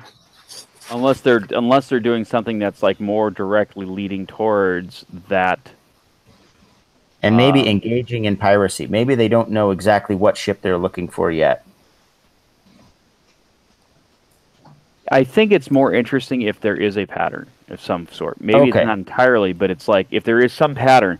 You know, I'm always a kind of big believer, especially in Fate games, on err on the side of giving out information, because like I don't know is kind of like, okay, well then what? But it's like, oh, this is what they're doing. That creates tensions and urgency, and like, oh shit, we have to do something. So maybe they're stealing sleeves and they stole a flux capacitor and something. Oh, well, maybe they're stealing all the parts they need to do mass resleeving. Yeah. Or, I mean, I assume like sleeve theft is fairly common, but it was recently found out like who was stealing them. Yeah, because they're human sleeves. Like they're not like you can make more creatures from them. Yeah. So probably something weird's going on. Well, it's not like they just want to like make troops or something. Probably want to just infiltrate everywhere.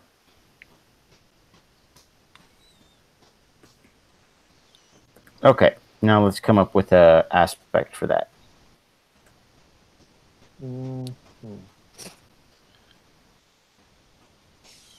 The great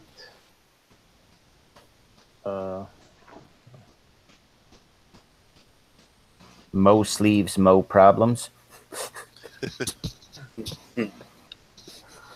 No, I think that's a fine aspect. So for the current one, I would actually want to go back to that. I'm not sure that's a great aspect for that because that's like the effect of it. You know, because of blah, there's panic. How did the failure happen? What was the failure like? Because this was like an abnormal failure, right? Well, I think honestly, they just don't fail. This is probably the first time that's ever happened. It's all been like automated. So who, and humans involved. So who failed? Who was it? The leader of the planet. I think that's the best or most dramatic choice. Yeah, I like the thing that Jacob said when he was going through and explaining this. I thought made a great aspect, which was the planet has no leader. So I personally, what I would do, throwing this out there is, and it's Jake's, right? This is his choice. Mostly is I would say it's not necessarily the leader of the planet, but the leader of the planet is due for a resleeve. After that's happened, yeah. Tension. So maybe it was the second in command. Yeah, and I would say it's like the resleeving failure of Lieutenant Governor blah as the aspect, right? That's what I would do. Well, that as the aspect, I'm not sure. Well, again, put it in context of the compel, because most of these are going to be compel fodder, right? These are like situation scenario compels. Well, you're less inclined to do this because of the recent death of federal officer. Blah, okay. Blah.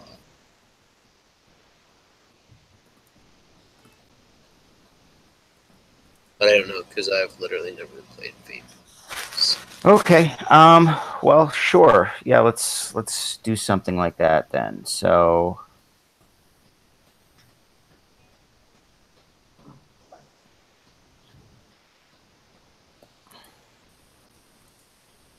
Given what I'm playing, it can be Lieutenant Commander Valen or Lieutenant Governor Valen.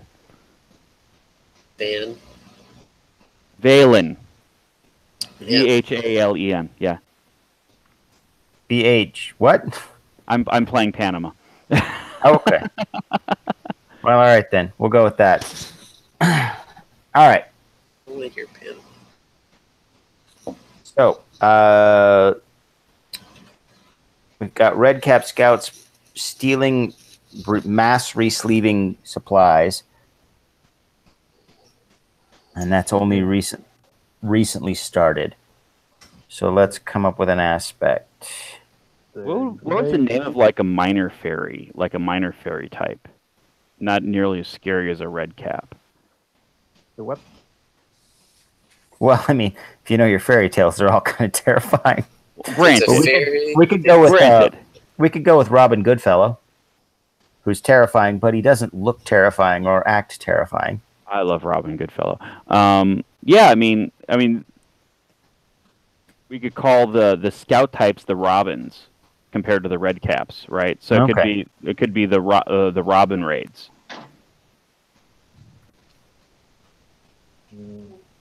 The great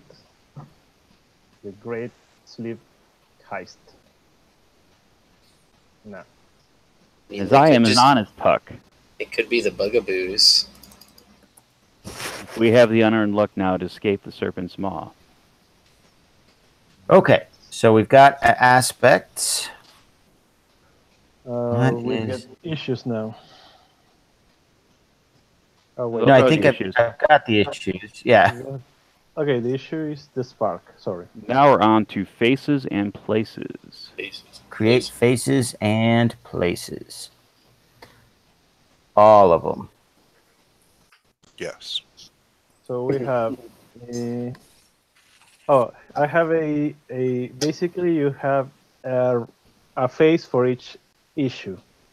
One is a supporter, the other is a rejector. Mm-hmm. That's what I have. So there's a face that's like in favor of that issue. Another who's like resisting that issue. That's the idea.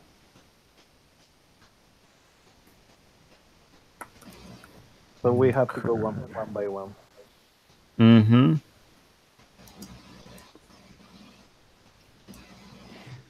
And it could be the person speaking for could just be like someone trying to take advantage of it, right? It doesn't have to be like, yes, I'm for us being destroyed by the red caps. That would be awesome, because that would be kind of silly, unless someone really thinks that's a cool idea, you know. Some crazy like cult evangelical. Yeah. Let the darkness come. Well, it could be somebody who thinks they can control them. That always works well. Always. It's even more interesting if they're at least partially right. I'm always at least partially right. Like twice a day. So I'm always partially right because I'm partially always right. Exactly. Always preface with, I could be wrong, but. I thought I was wrong once. Turns out I was mistaken. I love that one. I'm always right sometimes. Okay, so let's do some faces for 60% of the right. 60% of the time, I'm right every time. All right, so we need 2 faces for each one. All right, so recurring precursor incursions. I think a warmonger of some kind will be happy about this. You think? Like some general? Well, we could do like the general of the humans who defend. But he's almost like a supporter because he's happy fighting something.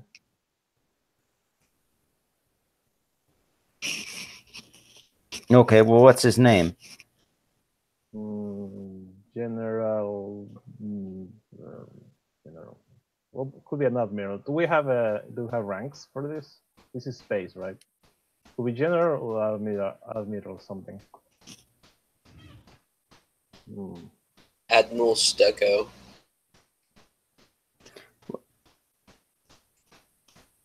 We could come up with our own ranks.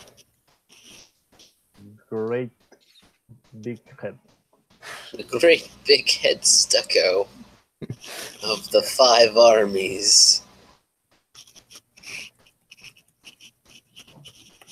Okay. Great big head Stucco of the 5 armies. Got it. Now, is he for or against? That's a good question. I was thinking for because he's such a war hawk. that he will be like, "Yay! Finally, something to fight." More war, more soldiers, more everything. But he's not like trying to stop it. He's just basically making it worse. Okay. I mean, he thinks he's winning or something, but he's like not really. Yeah, and I think that part of the precursors, at least part of it, they probably were like, "Hey, stop FTLing, dummies." Mm-hmm. Like, Don't FTL, you FTL know more. what you're doing? You're not my real dad. Yeah. Not my dad, Walter. You should just learn to chain stars together into giant ring worlds. That's the easy solution. We should FTL forever. All right. And then who is against then? Anyone else want to claim that NPC? Yeah. And is the great big head stucco of the 5 armies, is he human or alien? Is he the precursor or a human? Oh, it's a human. Yeah. Big. Okay. All right.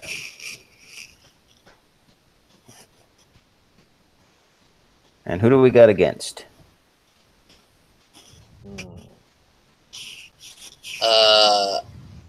Somebody We smart. have a philanthropist, John Biddick of Megacorp 15.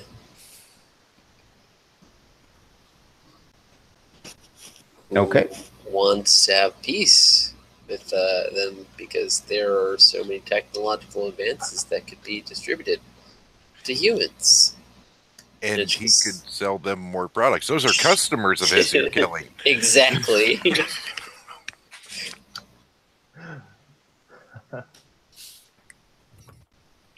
A potential voters. Oh well, he's not a politician.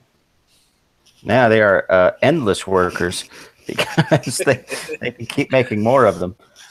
All right. So then faces for the death of Lieutenant Governor Valen. Who was for it? Who was against it? I think there's like some kind of resistance, opposition, anarchist kind of person who's like, "Yay, the lieutenant governor's down. Down with the Methuselahs. Power to the people. This is our opportunity to have our revolution. Yay!" Yeah.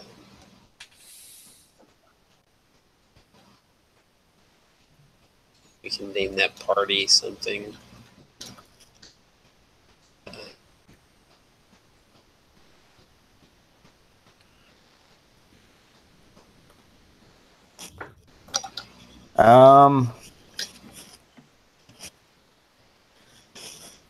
Sarah Loggin.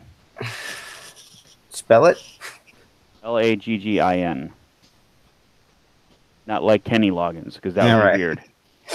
Although it is the far, far, far future, so Kenny Loggins could have moved on into myth at some point, right? The Holy Loggin. Okay, we'll go with the Holy Loggin. You're actually going with that. Sometimes I should learn to keep my mouth shut. This is Jake. Their main leader in war is Great Big Head Stucco of the 5 armies. So, well, there you go. Hey, we're in good company. They had Han Solo, a man whose job is literally his name. Like, so what do? Well, I shoot things on my own. That's it. All right, so who's against the lieutenant governor? I was thinking maybe the governor's aide. I don't want to do the governor directly. But that might just be a silly thought. I'm just thinking because you guys wanted to keep it small scale, so dealing with the governor directly, even a little bit, would raise the scale, I think. I will say some kind of great detective kind of guy. Like we have trench coat and everything. So like a detective who's trying to figure it out? Yeah. He's like I don't know, Basil, Great Mouse detective. But I'll go with Basil Stebbins, Detective Basil Stebbins. Cool. He's the human version of the Great Mouse detective. So Sherlock Holmes? Yeah. Great Mouse Detective lives right beneath Sherlock Holmes's house. Yeah.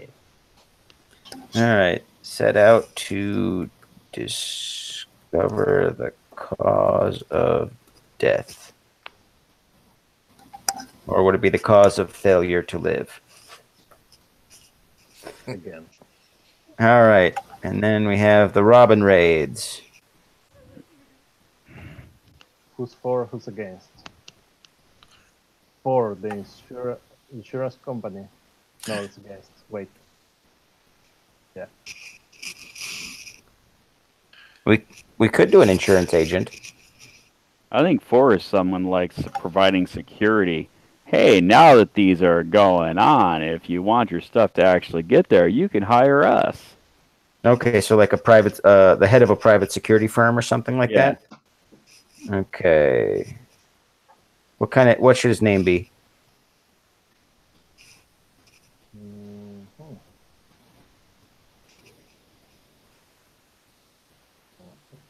It should be something like blunt and short, like North or Kip or something. Kip North, leader of private security firm.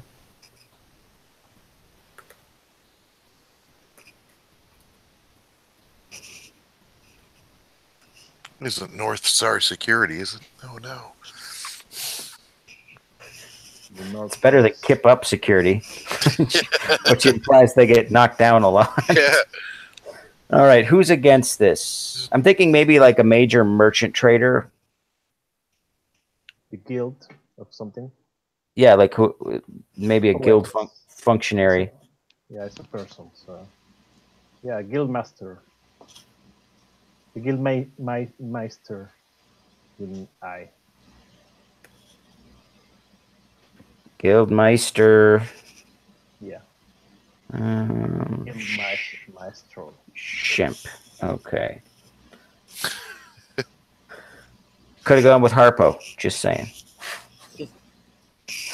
Had options. And he wants to see his ships go unmolested in space. Okay. Does that sound good? Yep. Anybody have any issues with those? I like all of those. All right. I'm good. I like them. All right, so create faces. Got those. Create places. Everything in the game needs to happen somewhere, and this to help create a variety of different locations that have deeper meanings. Each place represents one of the sparks generated in step 6, which is not yet in use. They will represent the different potential issues and problems that have yet to emerge as full issues. All right, I'm going to need a little more help with these than I think I did with faces. Okay. All right. So we get a place for each of the unused issues. Or sparks, I mean. Okay. So first, okay, let's see how many sparks we have left. 5. Yeah. So we have 1, 3, 4, 6, and 8. So Berserker appears aborting the planet they're on. The obvious thing is the planet, but I think that's way too non-specific. I think there's like some kind of military headquarters or some kind of diplomatic or something else like that where a lot of that action is going to center around. Mm-hmm. That seems logical to me, right? Or maybe when the Berserker arrives as part of this thing, or the Red Cap arrives, maybe do they send down a representative, and then that place of the meeting could be the place. Maybe. Or maybe the first place that detects it, like some sort of observatory. The first place that attacks it, or the first place it attacks? No, detects. Oh, detects it. The pre-city. A graveyard. Are we mostly planetary level, or are we mostly system level at this point? It gets detected because of a I think, honestly, you guys are... I mean, so far, most of the plots involve just the planet.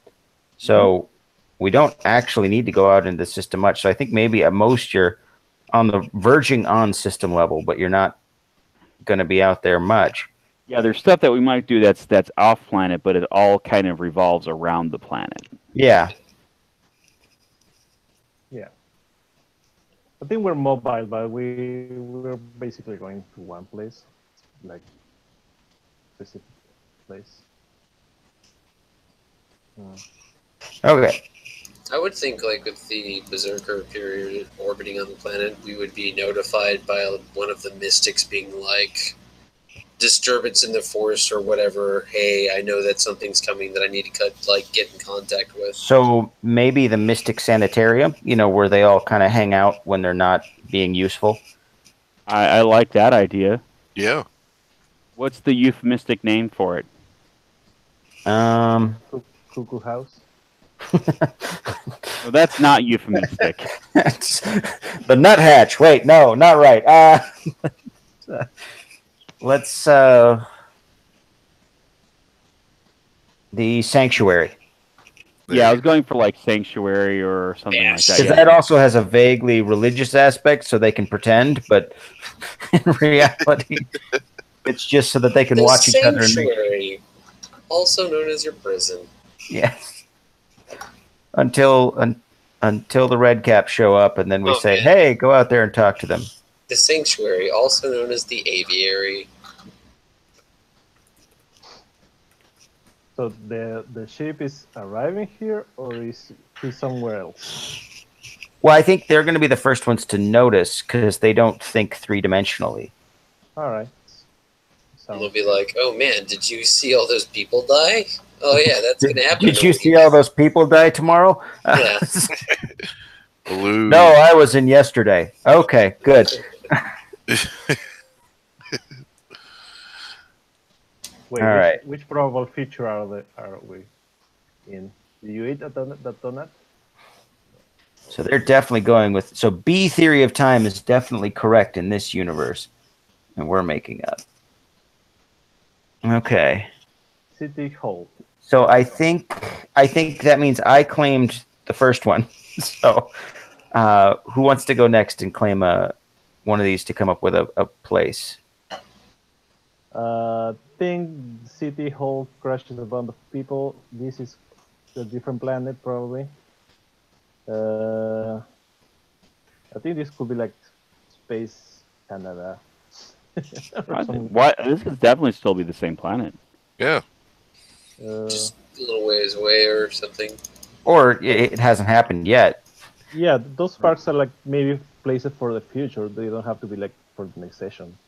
Yeah, but it does mean you can come up with the city or the building. Because again, I just said City Hall because I needed to say something. Yeah, I think this is not this. Oh yeah, I think it could be in the same planet as the Sanctuary. I would call it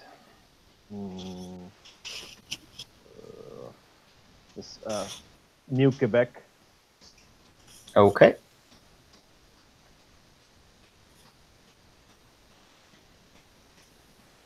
It's basically, yeah, it's...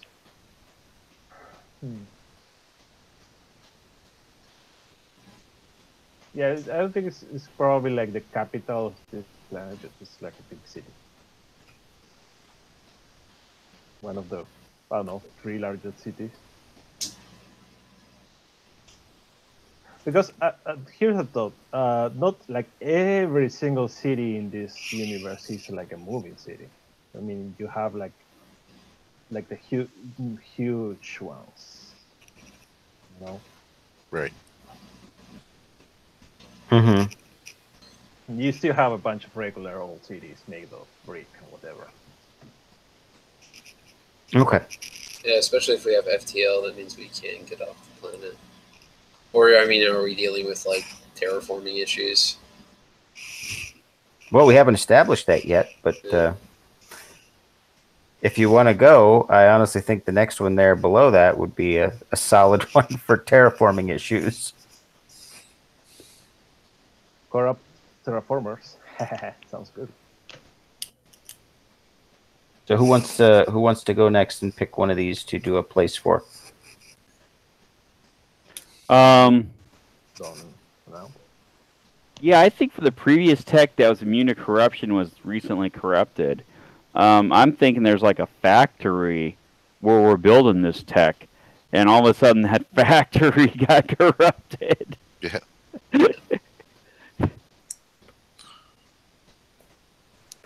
Okay. I was actually just thinking the equipment that the factory uses, right? Is that what you're saying? Yeah. Yeah. Those automated machines, yeah. So not only the stuff they're making is corrupted, but the factory itself becomes corrupted. Nice. What name could we? What name could it be? DOS. Diversified Automated Systems. There. No. Bakshan. Is that the city or the region or the actual name of the factory? The factory. Which is a combination of Foxconn and Shanghai. Okay. All right, Mies and Cameron. Who wants to go next?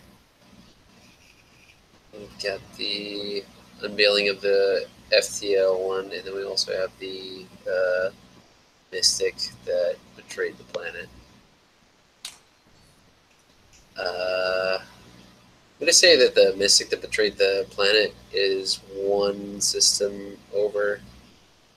And okay, so we're going to be describing a different planet that's like a trade partner with this one or something? Yeah, no, because we are going to have that whatever trade route that goes on, and that's the one that recently just got nuked. Okay, what's the name of this planet that just got wiped out, or will be soon to be wiped out? It is Kappa Phernassus.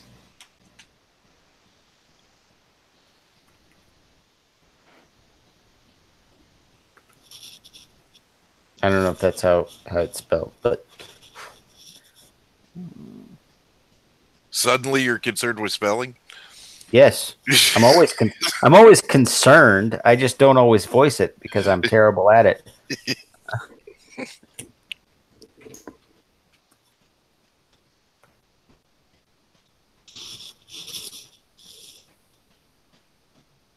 I'm a total dork, and Kappa Phernassus is actually a star system.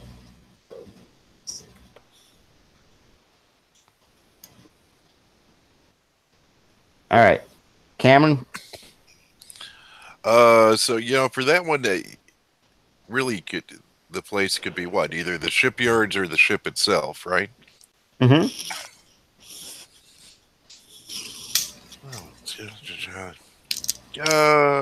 Make it the shipyards.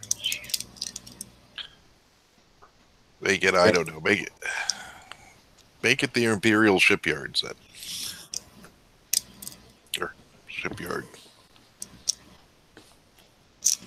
I don't need a clever name.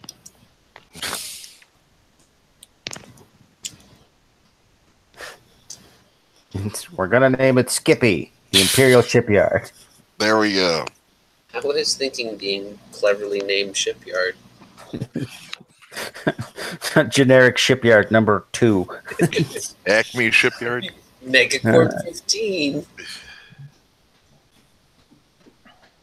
All right. So that's places. They also create. So you guys get to create. We get to create a situ. We also get to create a situational aspect about the place, describing based on the physical features. So for Sanctuary, What is it? I'm go with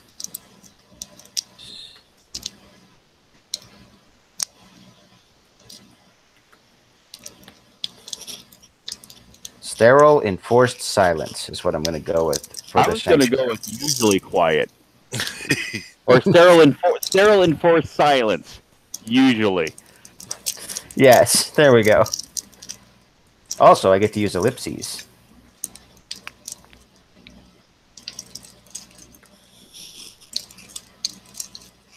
All right. So, New Quebec. What is an aspect for describing the physical? I think it's freaking cold. Like, really, really ice. Like, I don't know. It's basically freaking cold. Okay. So it's like real Quebec. Yeah. You know, one of my ancestors actually founded Quebec. But I refuse to apologize for that. Then he lost it? No, and he got kicked out. French nobility, nobody actually liked them much. Not even the rest of my family. All right, the Fakshan factory.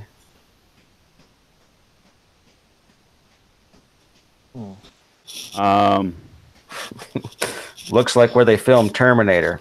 Yeah, the factory that produces murder and sparks. Suicide nets on the sides of the building. Right. So do you want like molten metal and sparks? Yeah, molten metal and sparks. I like it.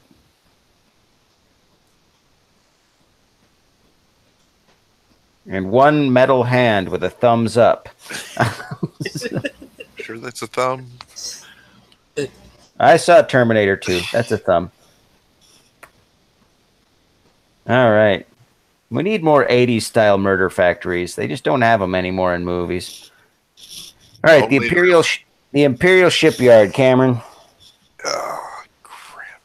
Well, how do you picture it? What's the important descriptor of the physical location? No, I get the question. I'm just sorry to. Picturing things using my imagination. What is this?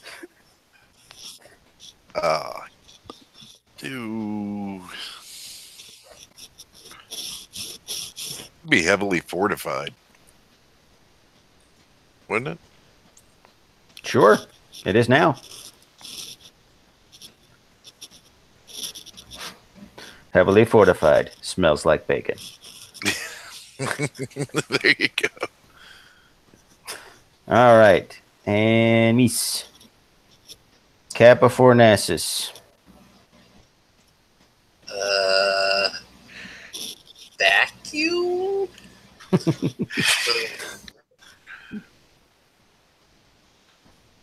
Wait, I assume this planet is populated, or was populated. Oh, it's popular. Kappa Fornacis, it was an agricultural planet. Okay. Being an egg planet. Fields of Fields of fire where once there was wheat. Who knows? Maybe they don't even care about like This year's crop, flaming magma.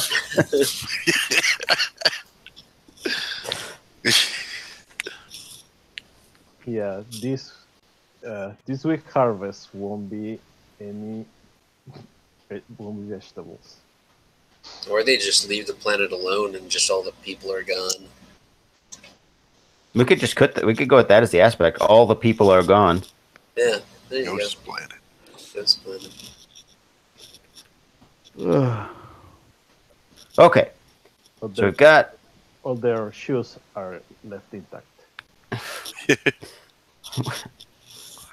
But they're all left shoes. It's weird. All right. So we got places. We got faces. I think is that the end of that then? And then we make characters. Yes. Yep, that's it. Okay. Let's. Do you want to make characters? Do you want to make characters next session? Because we have gone a little longer than I normally go. So yeah, that's up to you guys. Putting it a bit late. Yeah. For me. Same here. Okay. So next session, then we will make characters and do some. Well, depending on how long it takes to make characters. Yeah. Do some adventuring. Is next Tuesday around this time work? Should be good. Yeah. Yeah, prefers to keep a regular schedule. So yes. Okay. Yeah, that'll work for me, and I'll try to actually get like this on my Chromebook so I can actually have a camera. Sweet. I try to uninstall this freaking Facebook thing. I think you should keep it. I think the rest of us should. I like it. I'm not gonna lie. I smiled many times because of it. And this is where I'd go, Jacob, and take the parts we've done and kind of like coherentize them and kind of like come up with a campaign pitch as far as like what we're putting our characters into. Yeah, I think I have an idea now, or a closer idea about what I'm looking for there. So I think I can do that. Now, if only you knew someone who could help you write it out. Yeah, Cameron, if only. I'm terrified to see what you come back with. All right, your last blog post. Oh. Months and months ago. Yeah, well, he started doing some other projects. That's true. All right. Well, I'm going to go ahead and stop the broadcast here.